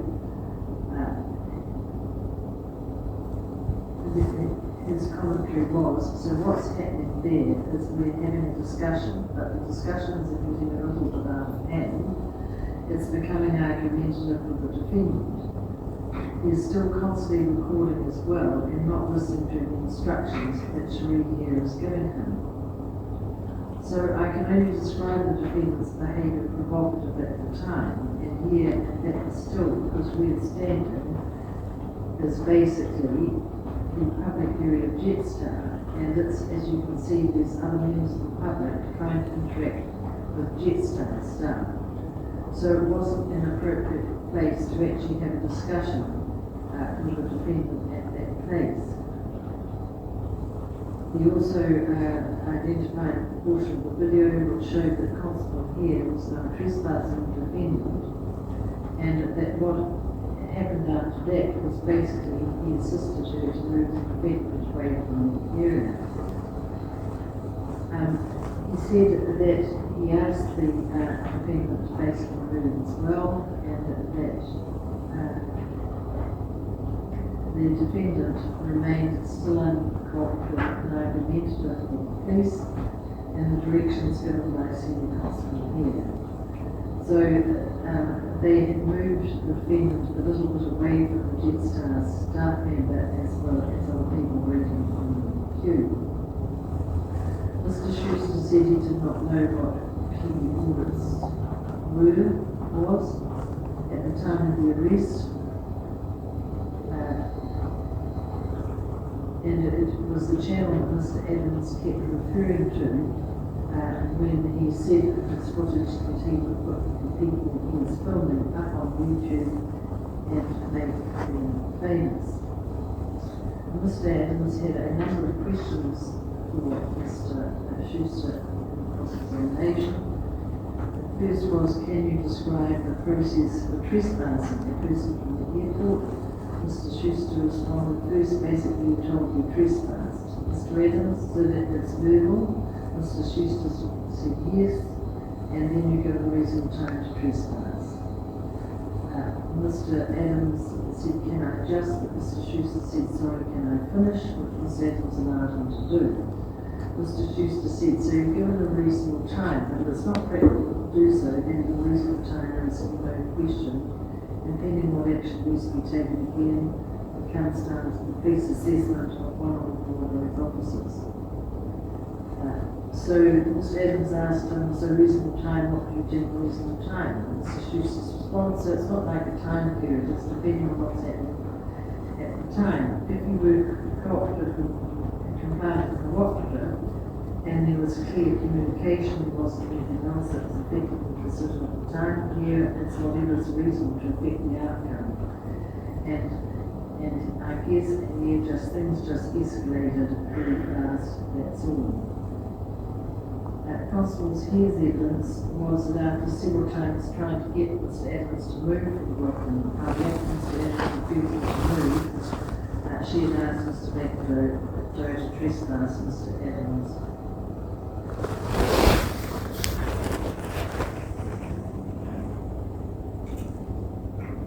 Constable here said that then straight away she told him he was trespassed and continued to ask him to move. She was then referred by Mr. Bell to the video footage and asked what was happening. Constable here said that I told him he was trespassed verbally. He was not able to comply with my direction, my request to move him down out of the way. So by now I had decided he really needed to be moved totally from the area. So once again, police are trained that if the person doesn't comply, how else are we going to enforce what we say without being physical with them, as Lovell got behind him and directed him?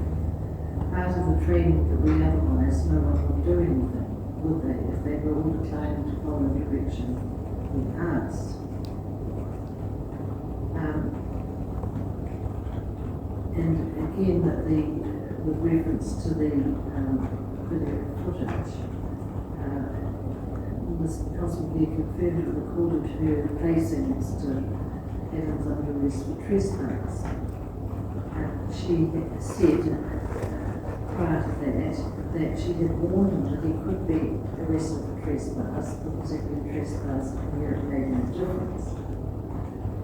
She was then asked by the prosecutor that following the warning, was the arrest what they saw, what was seen on the video, and Constable here replied yes. Constable is here in response to a question that in terms of her role as a police officer at the airport, what's her understanding of the police authority to issue trespasses at the airport? She said under the airport authority we're given authority to act on as agent. We have a document that stipulates the right for us to be allowed to issue trespass notices, trespass people, and act on a criminal situation. She was referred to a document which was produced, that was the authority under Section 56 of the Crimes Act 1961 and Trespass Act 1980, dated 25 September 2020, and it's addressed to the officer in charge of New Zealand Police, Auckland Airport. And Constable here confirmed that was the authority she just referred to when the occupier of the airport to the police to one of the powers being to issue trespass. Mr. Adams questioned Constable here as to whether she trespassed fairly and correctly. Her response was that yep, you were asked to leave, you were asked to move on. A person who declines is told they could be trespassed. And then when they still decline to move, then they can be arrested for trespass. She said that in a response to a question from Mr. Adams as to timing, she said I didn't stop at the time between warning him being warned and him being arrested. But as far as she was concerned, it was reasonable. And under the circumstances, she said, I felt he needed to be removed quite quickly so that the airline could continue operating and get the people rebooked on another flight or whatever they were doing for their route. She was asked if she was aware it was only 47 seconds that had passed, and her response was, no, I wasn't. As she said, she didn't take stock of the time, and she was then asked whether that time was reasonable. Her response was, under the circumstances, yes. Because you, Mr. Adams, needed to be removed from the area as you had been disorderly, disruptive, hindering, and you were trespassed. You needed to be removed so the airline could continue to operate.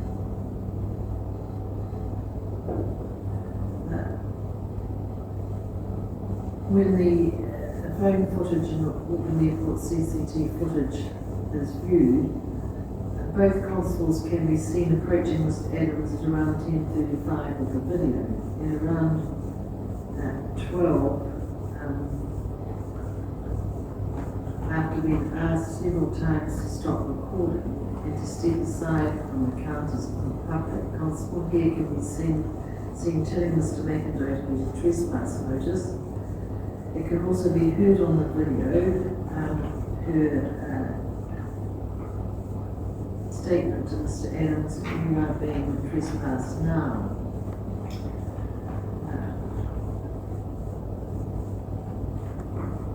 Mr. Adams is asked several more times to step aside and leave the spot that they were standing and arguing. Mr. Adams keeps saying he will ring his lawyer, who the constable said she now knew to be Mr. King, his Mackenzie friend. Constable Schuster can also be heard saying, just follow her instructions, please. Constable Schuster can then be heard asking Constable here, do you wish to arrest? At the same point, Constable Schuster can be heard to Mr. Adams, you're trespassing.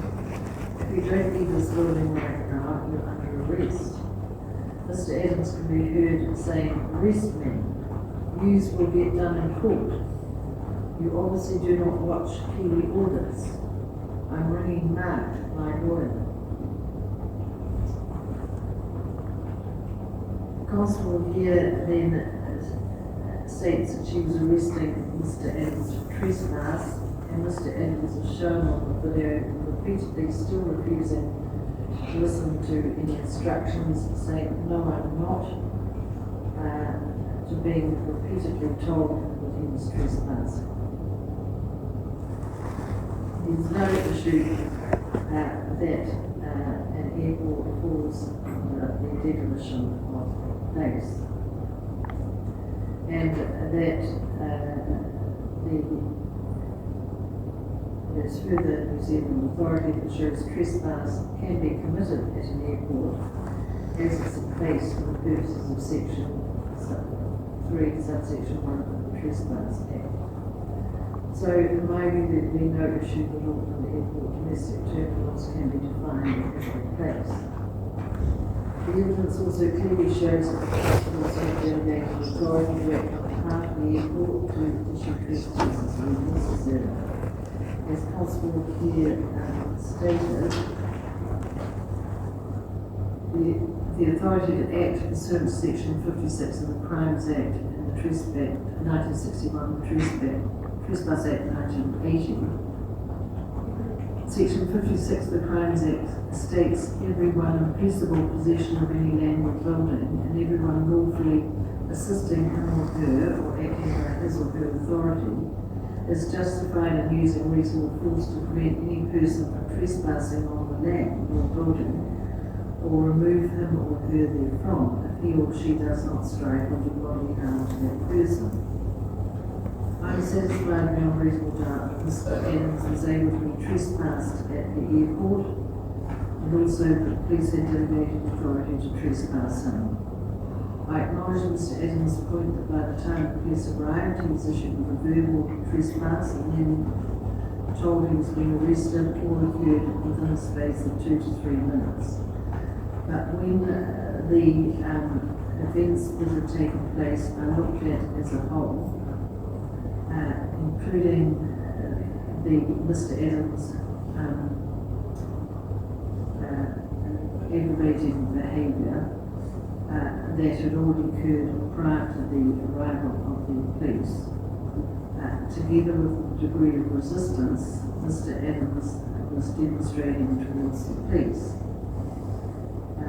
The short time frame does not reflect the pressure the police may have to move Mr. Adams away from the public area. Having regard to the elements of the charge, I find that Mr. Adams was trespassing at the airport when he was told by Constable Pierre he was now trespassing. Mr. Adams was warned several times by Constable Pierre to leave, and that can be seen in the CCTV footage, and Mr. Adams neglected and refused to do so.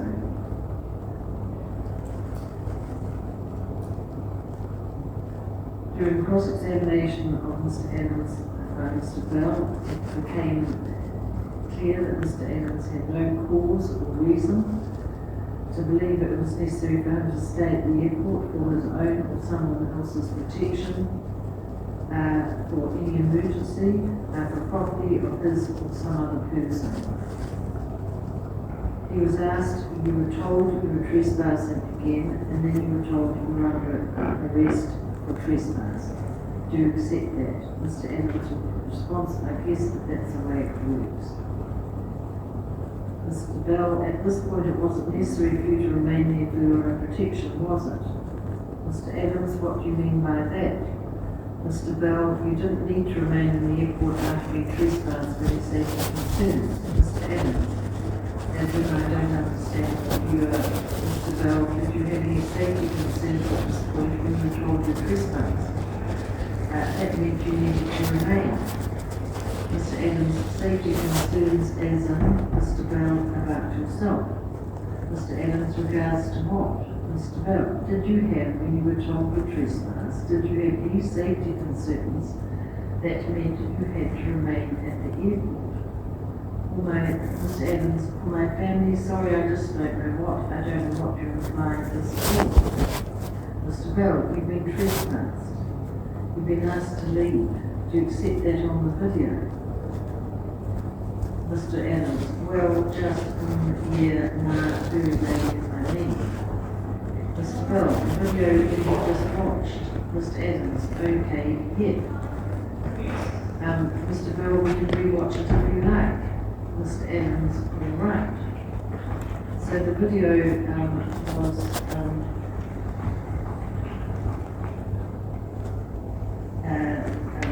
replayed.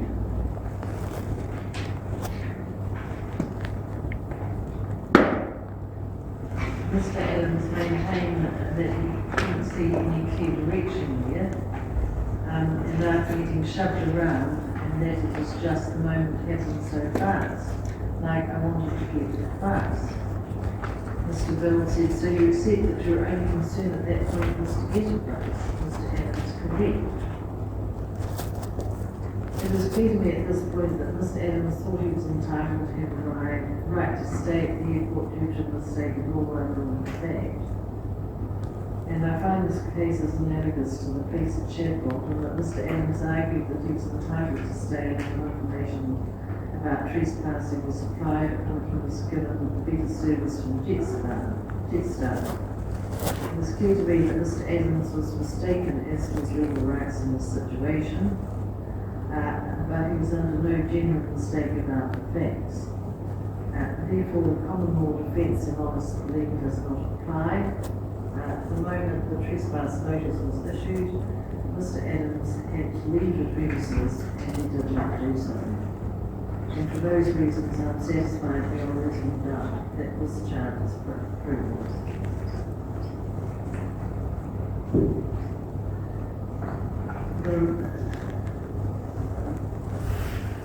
The charge, I'll now turn to the charge of resisting arrest. Section 23, subsection A of the Summary Offences Act states, every person is liable to imprisonment for a term not exceeding 3 months or a fine not exceeding $2,000 who resists or intentionally obstructs or incites or encourages any other person to resist or obstruct any constable or any authorised officer or any prison officer or traffic officer acting in the execution of its duty. Whilst resist is not defined in the Summary Offences Act, Adams on criminal law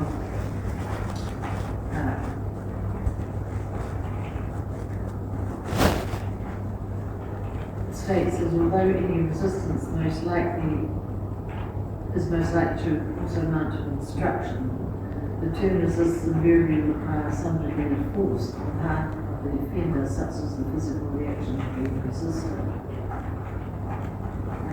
The term carries with it the idea of opposing by force some course of action which the person resisted is attempting to pursue.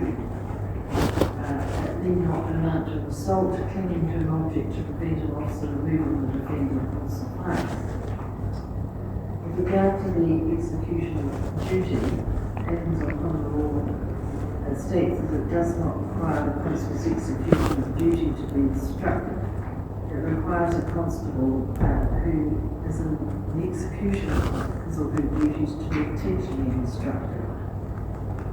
The words in the execution of his duty simply imply that the constable must be acting bona fide in the exercise of powers vested in him or her as a constable, even if the constable was mistaken as the offence that gave rise to the exercise of power.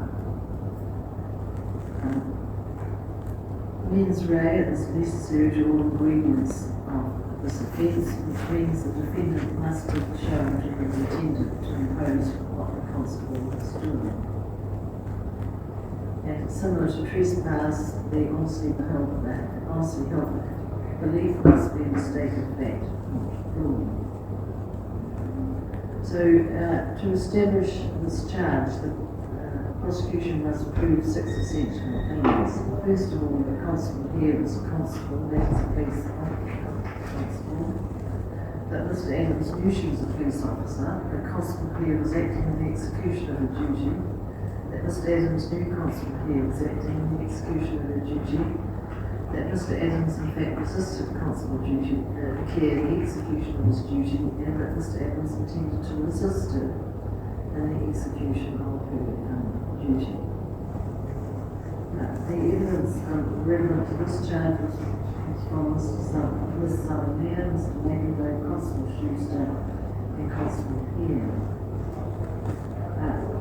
Ms. Southern provided a relevant statement in her evidence in chief when she was asked how Mr. Adams was going with the police. When she stated not willing, but anything, it was like he was trying to put up a fight. Mr. McIndoe's evidence was that when being arrested, Mr. McIndoe saw Mr. Adams resisting them, that they had no right to trespass him, and that they knew his rights.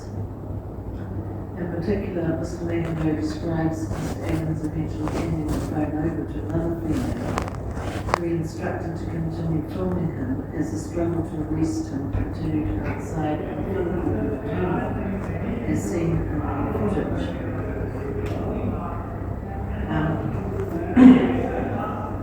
When Mr. McIndoe said that he wondered whether he should have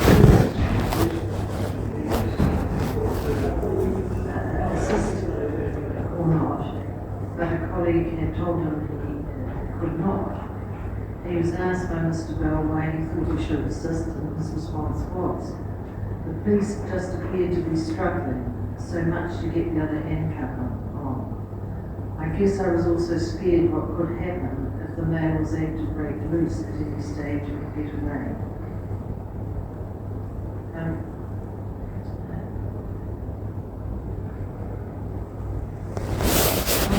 Schuster described that what happened after the trespass was issued as follows. When he said, so when the senior constable has arrested the defendant by telling him that he has the left hand, he confirmed that he had trespassed prior to that. The video, the CCTV footage showed that the defendant continued to be uncooperative, beating and competitive.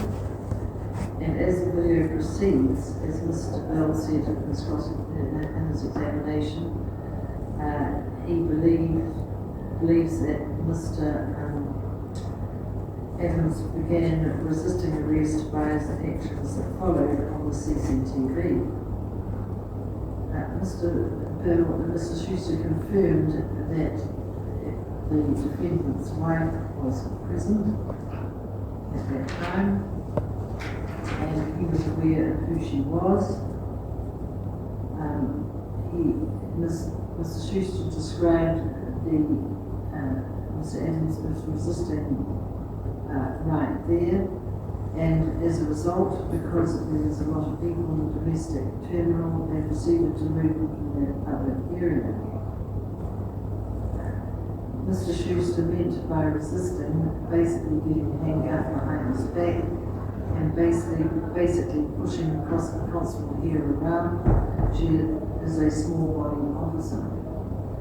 In relation to Mr. Schuster, Mr. Adams basically tightened his arms, so he was moving around where they couldn't control him fully at the time, and that is why he was removed from the area.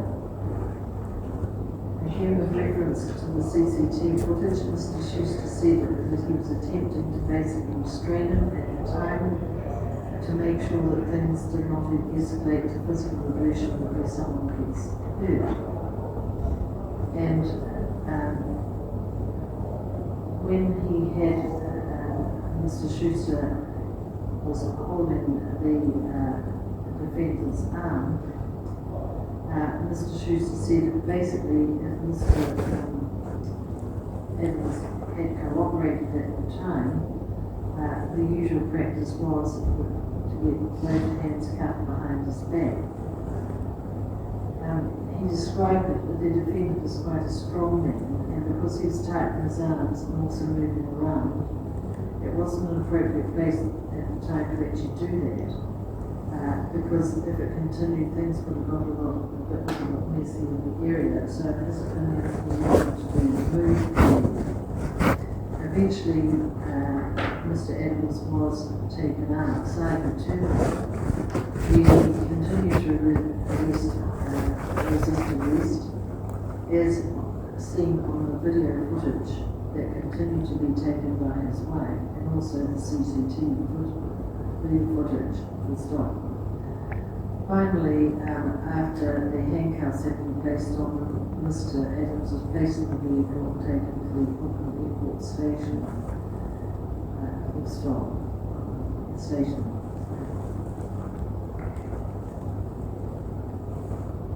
Mr. Constable Schuster said that on or about the 18th of July 2022 he received information that the video that Mr. Adams had taken on his phone had now been uploaded publicly on YouTube, and he confirmed that this was the same footage that was being played to the court. Mr. Adams in his evidence endeavoured to explain the reason the footage looks as though he was resisting was because he was being pulled in opposite directions by both officers, that it was a two-for effect, making it look like he was resisting, and really it was because of the way two officers were trying to arrest him. However, Constable Schuster maintained that it was in fact Mr. Adams' resisting that made the arrest difficult, not his or Constable actions. Constable Hare's evidence with regard to the resisting charge was, and I quote, "I had one cuff on the defendant, there's two cuff links. I had one on his left hand and I was trying to put his arm behind his back in order to attempt to cuff both links. Put the other link onto the other arm once that was behind his back, but he was physically resisting me. Yeah, so it was pretty impossible. He at times linked his hands together and just physically resisted, just wouldn't give in at all to any direction that was told to him." With reference to the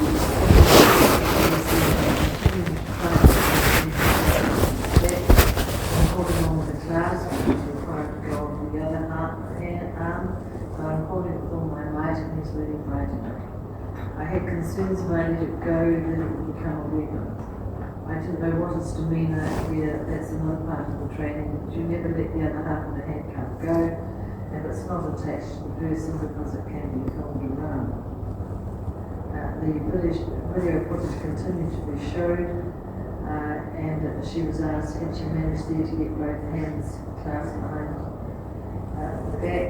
She said it may have been when Senior Constable Schuster said you are resisting me in the video, that the defendant complied with the police.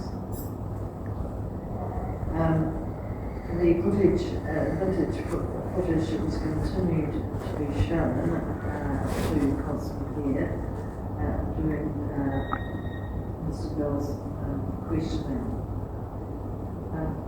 She just described Senior Constable herself looking arms each side of the defendant.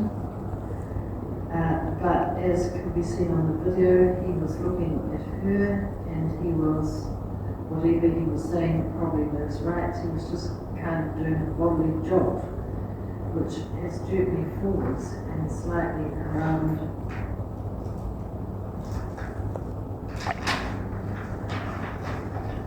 behind him. And I did attempt to open the car door, but it was locked, at which point he went me back again. Mr. Bell asked her what he was saying to her at this point.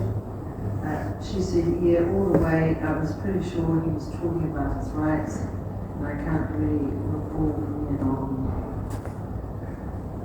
The CCTV footage shows that just before getting into the police vehicle, Constable Pierre had her notebook, and she states that this was when she was reading Mr. Adams' Bill of Rights. She said she thought at that point she offered him a mask because it was COVID time and that they were getting in the car, but he yelled at her saying, do not put a mask on me, I'm telling you. So they left it at that and they got him into the car without a mask. When she gave him his Bill of Rights at that point, she said, you're under arrest for trespass, you have the right to remain silent, you do not have to make any statement. Anything you do say will be recorded and may be given in evidence in court. You have the right to speak with a lawyer without delay in private, and please have a list of lawyers you may speak with for free. She asked him whether he understood those rights, and then asked him, did he want to make a statement? And Mr. Adams said, I know my right to silence, something like that, and she recorded in her notebook as well. Mr. Adams questioned Constable here as to whether he really resisted arrest or was being pulling apart, which made it look like he was resisting. Constable here responded, I don't quite understand what you're saying putting your hands apart. I don't understand the question. From what I can see from the video is that we were, I was on the left. Senior Constable Schuster was on the right, and when I went to open the door, you yanked me from doing that because you continued to use your body to sway to swing me. Mr. Adams, probably because I was in the handcuffs because the handcuffs were tight. Constable here, I didn't hear you complain about the pain other than when we were attempting to cuff you around the corner before walking into the car. So I consider you didn't complain at that time when I was trying to open the car door at all. But you did go yank me back like that, and if that hurt you, well, and how you were handcuffed was the everyday common way that you were handcuffed. So if you did experience pain, which you never spoke at the time, then you inflicted it upon yourself because you used my body weight, your body weight, or my body weight around.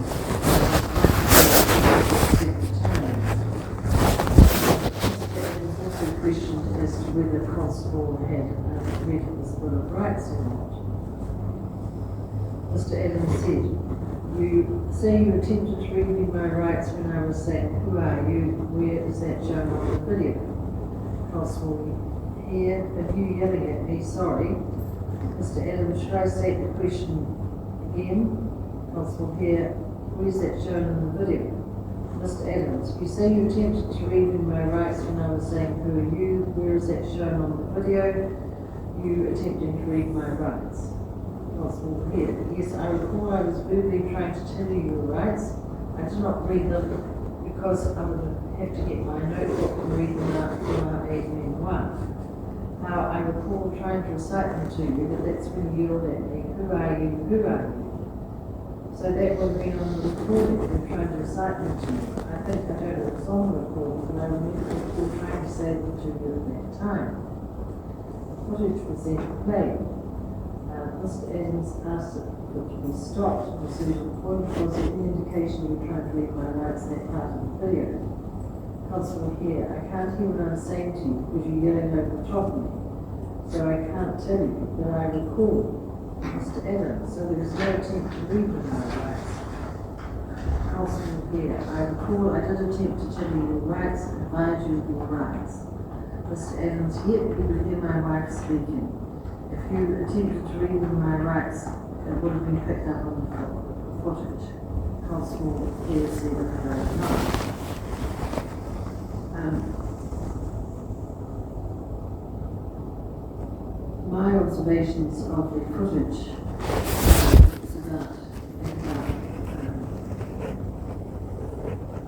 13, number 13 on the footage, that Constable can be seen having told Mr. Adams he's under arrest for trespass, and that she gets the first cuff round his left hand. She instructs him to put his hand behind his back, but instead Mr. Adams continues to try and record. He then hands over his phone and tells his wife to continue phoning, at which point Constable here says to his wife, "Take it off."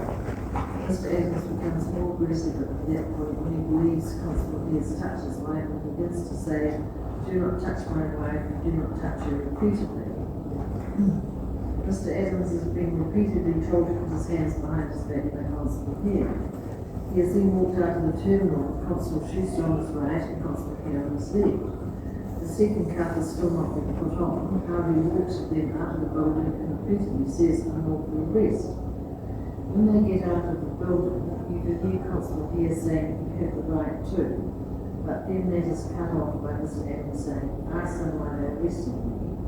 Constable here then explains he's been arrested for trespass.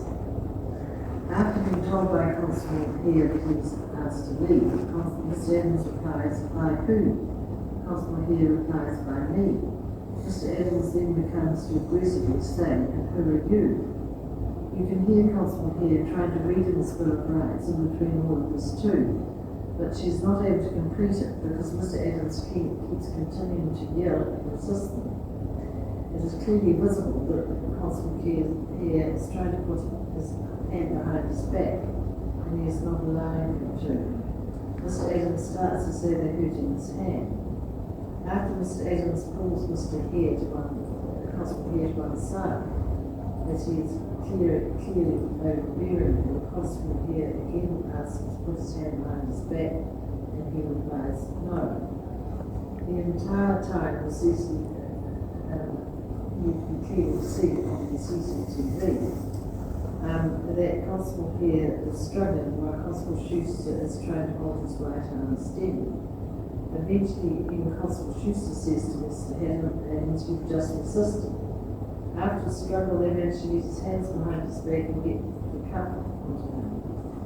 Mr. Adams' footage ends there and there's no longer any audio, but the CCTV footage is still running.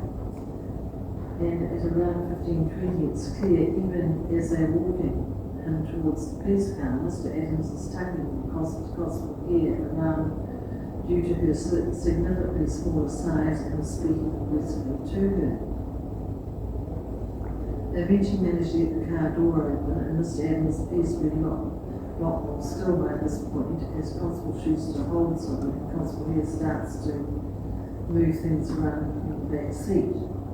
You can then see Constable here faces up to Mr. Adams again while Constable Schuster appears to be adjusting her handcuffs.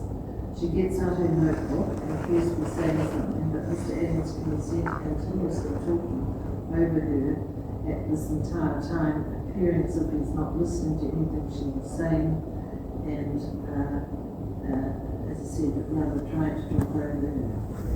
He is put into their vehicle at about 7:45, and you can see Constable here reading something to Mr. Adams as he's sitting in the vehicle. This would have been around about the time when his Bill of Rights were read to him according to Constable here's evidence. then both constables get back into the vehicle and drive off.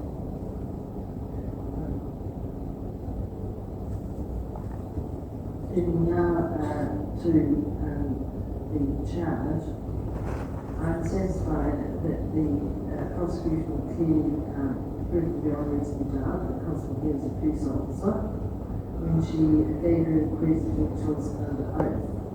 Further, the video clearly shows her dressed in a uniform with the QRD present. It is evident that Mr. Adams knew she was a police officer. He states in the video to Mr. McIndoe he will deal with police when they come after he hears Mr. McIndoe radioing to call police. He obtains and records Constable Schuster's idea, and it is more than reasonably obvious that at this point Constable Hill is also a police officer. Constable Hill was on duty and acting in the execution of her duty at the time she came to the airport and eventually released Mr. Adams. I am satisfied beyond reasonable doubt that Mr. Adams knew that they were both police officers and so knew they were acting in the execution of their duty. In my view, it is clearly visible on the CCTV that Mr. Adams resisted Constable Hill in the execution of their duty.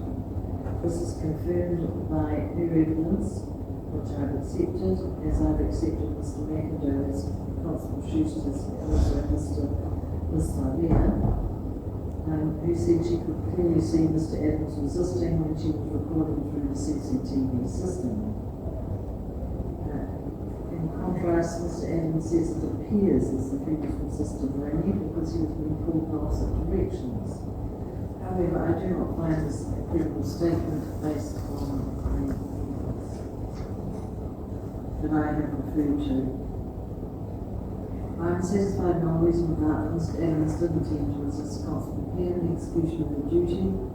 It was evident that he was making a nuisance of himself the entire time, and especially towards Constable Hill.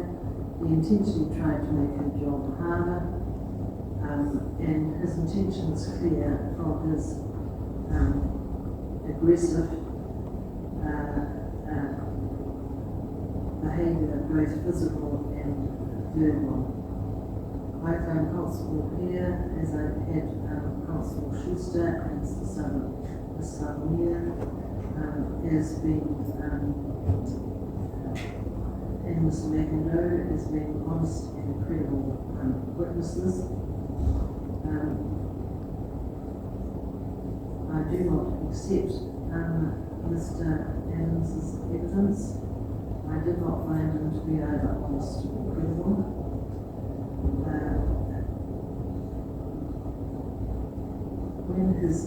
I find that the Bill of Rights were read to him when Constable said they were. And you can hear her attempting to save him when they first exit the building, but Mr. Adams keeps cutting her off.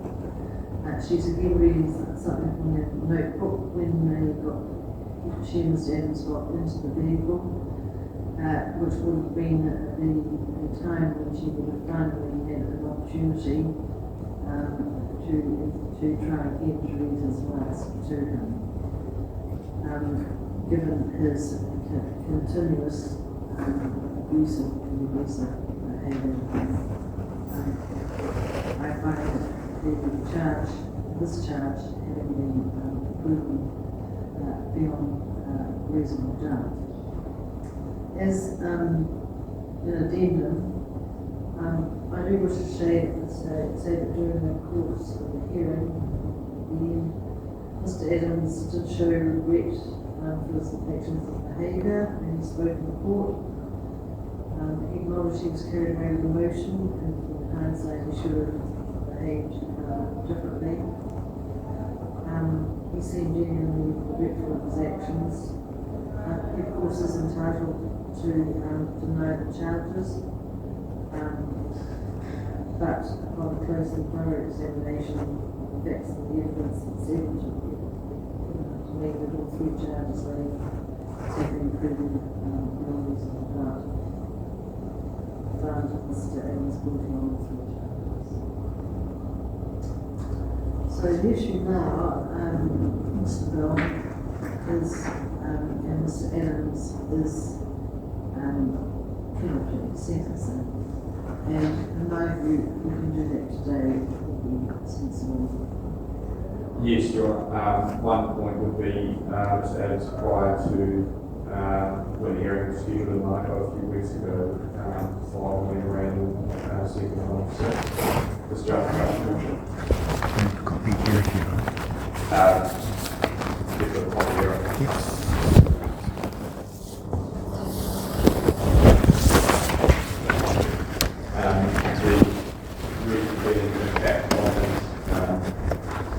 Work of these convictions, although I know he does have a number of convictions. I'll hand him up, I'll just check that he confirms these previous convictions.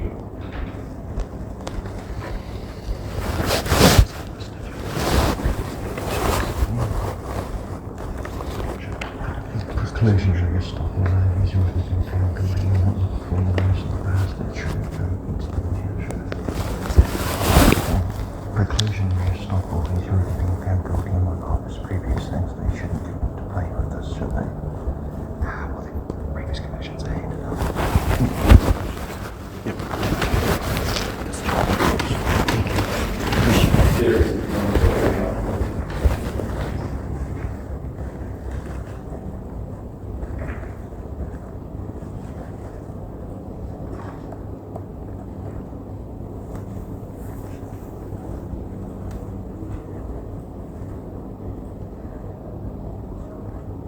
Those are accepted, are they? The issue that you have, Mr. Adams, is that you've said there's a conviction that had a detrimental effect on you to run and be the director of your own business. Be nice building services limited, but you haven't addressed as to why that would happen, why that would be.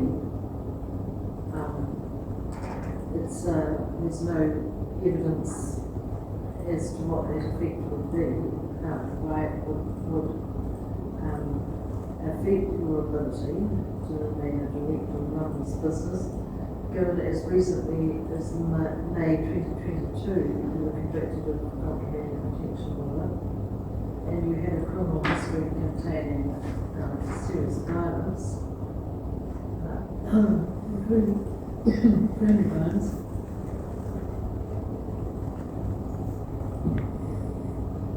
Dishonesty,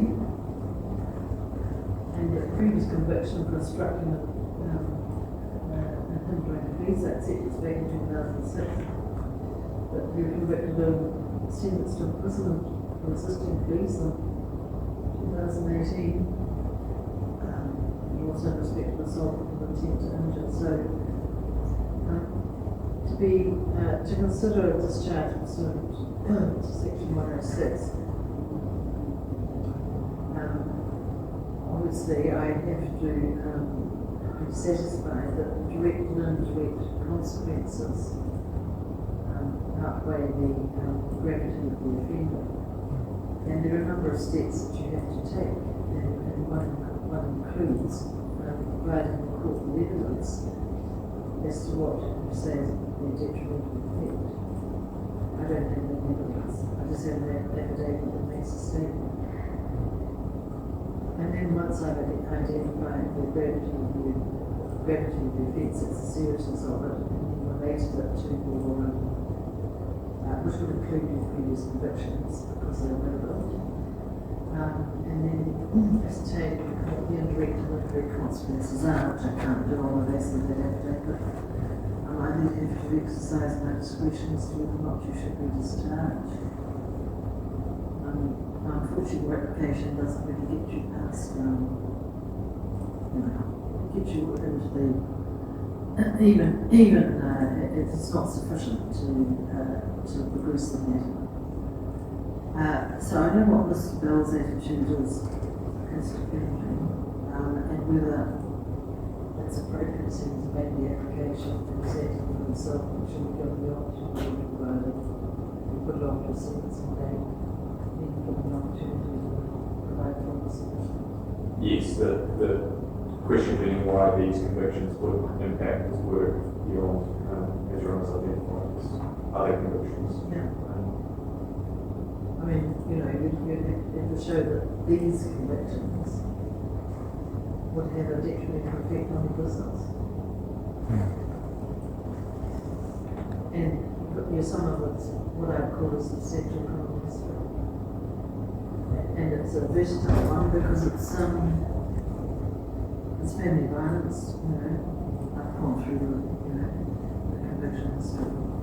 But I will give you the opportunity by fixing the sentencing date and requiring, you know, and saying to you, it's over to you. You've got to provide, evidence on oath to support the application as to why it would affect the business, particularly building business. And I don't know how long you've been carrying on this business, but I suspect you've been carrying it on throughout this, this offending. You've always been a builder. That's your occupation, no matter what your occupation is. I've been a builder, but I haven't been a company director up until after COVID. Well, you became a company director despite these previous convictions. As I understand, the Companies Act, it's rare for anyone to be stopped being a director unless it's something pretty extreme. There has to be some offence in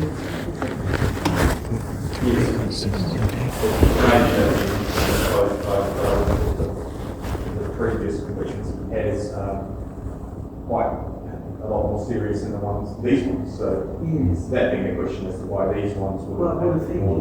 Yes. And while we're having this discussion as to what should be done next,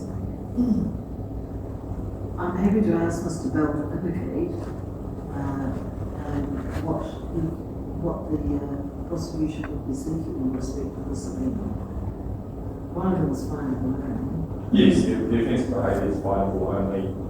Yes. The other two also. A maximum of 3 months. Yes, but also carry fines. Yes. And so I would have thought it would be a combination of fine and community work. I'm not sure whether supervision or anything of that like is really necessary. I don't think anything else is necessary. So that's where So the end if you didn't proceed with the application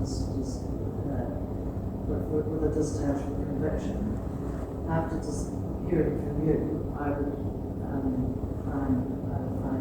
propose shortly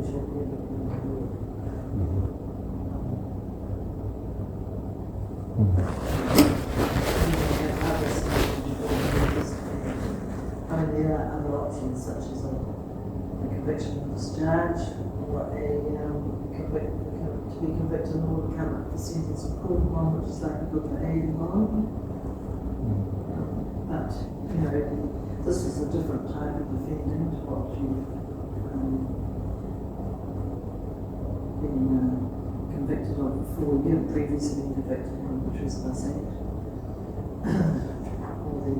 You have a previous conviction for resisting. I'm not sure what you got from that years ago. Oh, that's when you sentenced from prison, but that was clearly as a result of, you've got 2 months of prison. I'm going to leave to drive home. But it was also assault with intent to injure, part of serious charges as well. So, you know, that's the option of being sentenced today or the sentencing date for you to make a decision about all these things.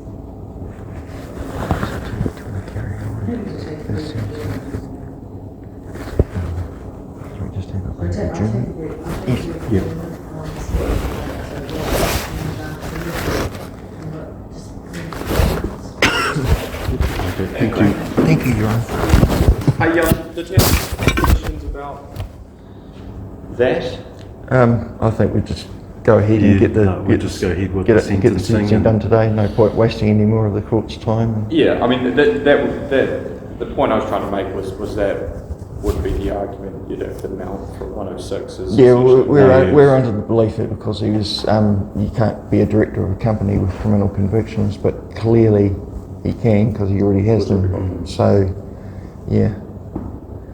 So if we just go ahead with the sentencing and get it over and done with, I'm sure you've got enough time.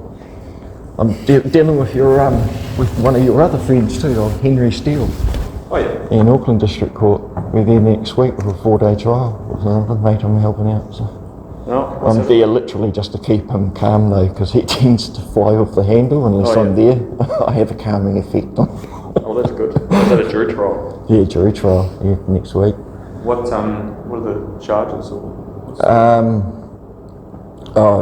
They first tried to do it under the Harmful Digital Communication Act, but now they're going under criminal harassment. A couple of posts up on Facebook. Oh yeah. This is why I don't use Facebook for posting anything. People tend to say things they shouldn't say on public media, but yeah, it was John Murphy, a car dealer in Green Lane. Oh, okay. So, Memory show you can tell. Yep. sorry for yakking. Oh yeah, he's a good operator. Yeah, He's yeah. very fair. I met him last week. Yeah. So, yeah, seemed nice enough.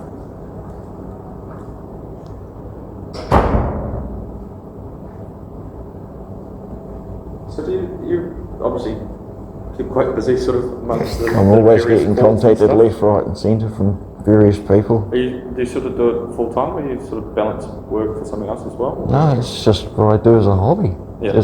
But yeah, I'm a stay-at-home house husband. I look after the wife in the wheelchair a lot of the time. So, Oh, good on you. but yeah, homeschooled the kids, and yeah, my channel's grown so many over like 10 years and almost 3,000 videos up there. There's quite a lot of people that always drop me emails asking questions and stuff. Got a guy in Takanini to go and see. He had the cop show up at his doorstep at midnight just to do an investigation and wake up the whole house. And I was sort of, well, let's just see what's all going on first. There's no point jumping in. A lot of people tend to fly off the handle too much too. And I'm going, yeah, well, you just got to understand the process. Yeah, I think, A lot of it is not understanding the steps. and yeah, I think a lot of prosecutors, you know, especially in sort of the police list, like this has been through the police list with, you know, 6 files, you know, listed each day or whatever. You know, just take a step to sort of explain, because it's all, you know. It's all it takes. It's just a bit of understanding. It's the not knowing that usually drives people up the wall. If they have explained to them, it's a lot clearer. They can make a proper informed decision, I suppose. But yeah, there's a lot of damage to people out there, I put it. You know, a lot of it by their own hand, but still.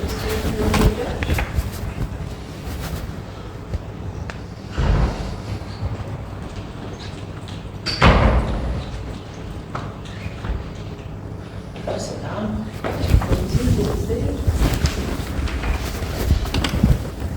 So what do you want to do today? Do you wish to be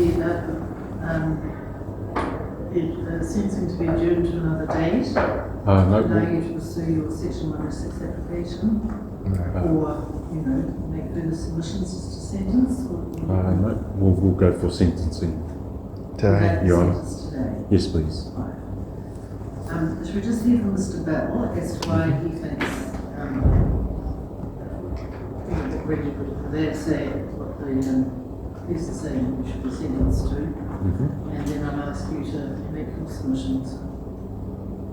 I suppose, Your Honour, the charges are, in terms of a lead charge, although the offensive behaviour is finable only, that probably has a wider effect. That creating the victims management. Yes, particularly my concern would be that man. yes, The little man, old man. yes, and the I suppose spell affecting the Jetstar employee and Mr. McIntyre, the security guard, and the other 2 charges really in a way flowed from. That's right.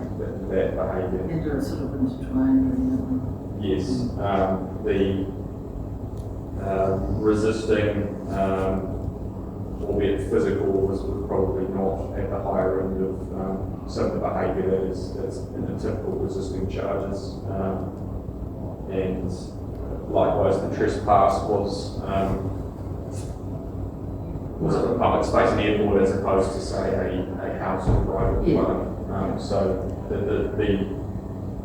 those offences are probably at the lesser end of their scale, and the suggested outcome of a fine or a period of community work would suffice covering the 3 charges. Potentially depending on Mr. Adams' ability to pay or... Yes. No, I agree with that. So really turning to you, Mr. Adams, you feel that the prosecutor's seeking either, which is common, knowing if you can't pay a fine, then you sentence someone to community work. And these charges really fall into that category because they're the lowest end, low end,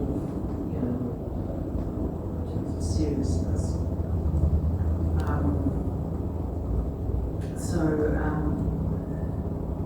If you want to make a statement, what do you think the sentence should be? What I think the sentence should be? Rather the fine or community service. Excuse me?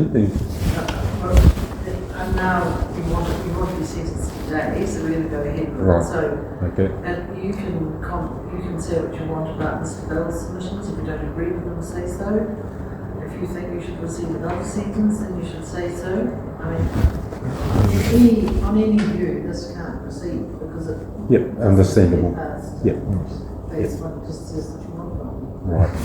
But the law is very well settled as to the requirements. It must be before the court before you can consider what I say. I would just be saying that you'd be more accustomed to a fine than to a hearing. Yep.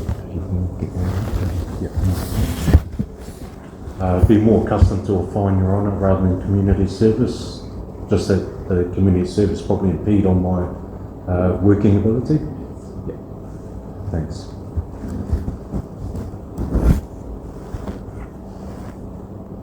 You make arrangements to pay the fine Yes, I to the will. registry. Yes.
So just for the record, Ms. Adams, you can stand up.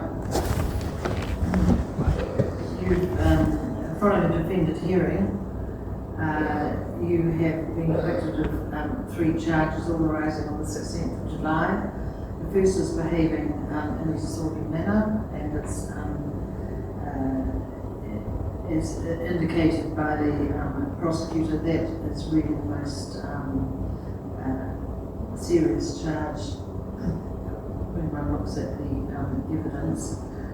It's finable only, and the maximum penalty is a fine of $1,000. The other two charges of trespass and resisting police, the offending of that was at the low end of the scale, as it were. They carry a maximum penalty of 3 months imprisonment.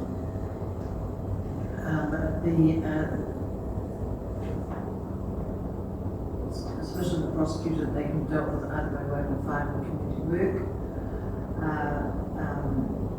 You've indicated that you can pay a fine, and that would not hinder your work commitments, which community work might be for you. So I can deal with you in the following way. On the disorderly behaviour, CRN 8161, you're convicted and fined $500, court costs $130. On the other charges, you're also you're simply convicted and discharged, but you're ordered to pay the cost of $130, court costs. So there's $500 fine that relates to the disorderly behaviour. The other two charges, you're simply convicted and ordered to pay the court costs of $130. Thank you. Do you want to pay those now? Do you want to tell me how much you pay a week? Otherwise, you want to go to the registry and fix it up. You can talk to the registrar if you want to pay it, or you can pay it instantly. Okay, yeah, I'll pay it, Your Honour. You'll have to make arrangements to do that. Today at the... Well, I would if I was you when you were here. Yeah, $50 a week if You that's can all pay right. $50 a week. Well, I'll make the order Thank you. to be paid at the rate of $50 per week. This payment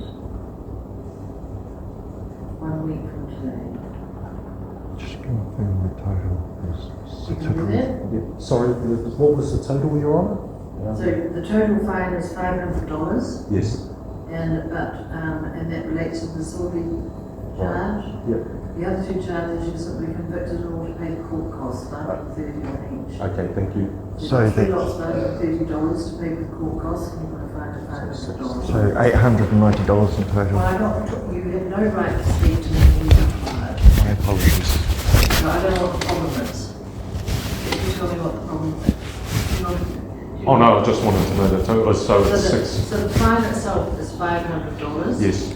But you also must pay the court costs, which are fixed by in law at $130 Okay. in respect of each charge.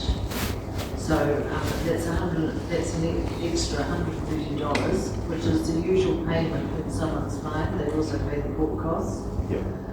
So it's $130 on the disorderly, and it's and on the other two charges, you're simply convicted and ordered to pay court costs of $130. Okay. Understood.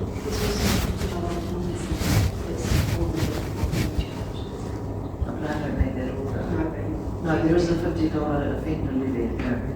Oh, okay. But the court, the Justice Department does. Right. Does. Yeah. So I'm not adding it up, but it's $500 on the fine and court costs on the disorderly. The others you're simply convicted, but you must pay the court costs. Right. Understood. Thank you. Anything further? Nothing from me. No. Right. Thank you. Thank you.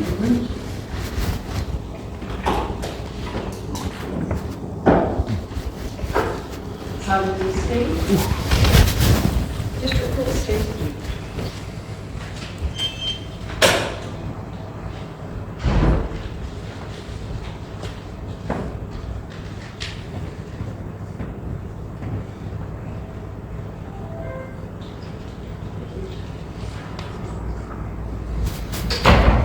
Can't help yourself, eh, mate? Oh, I just got to speak, don't I?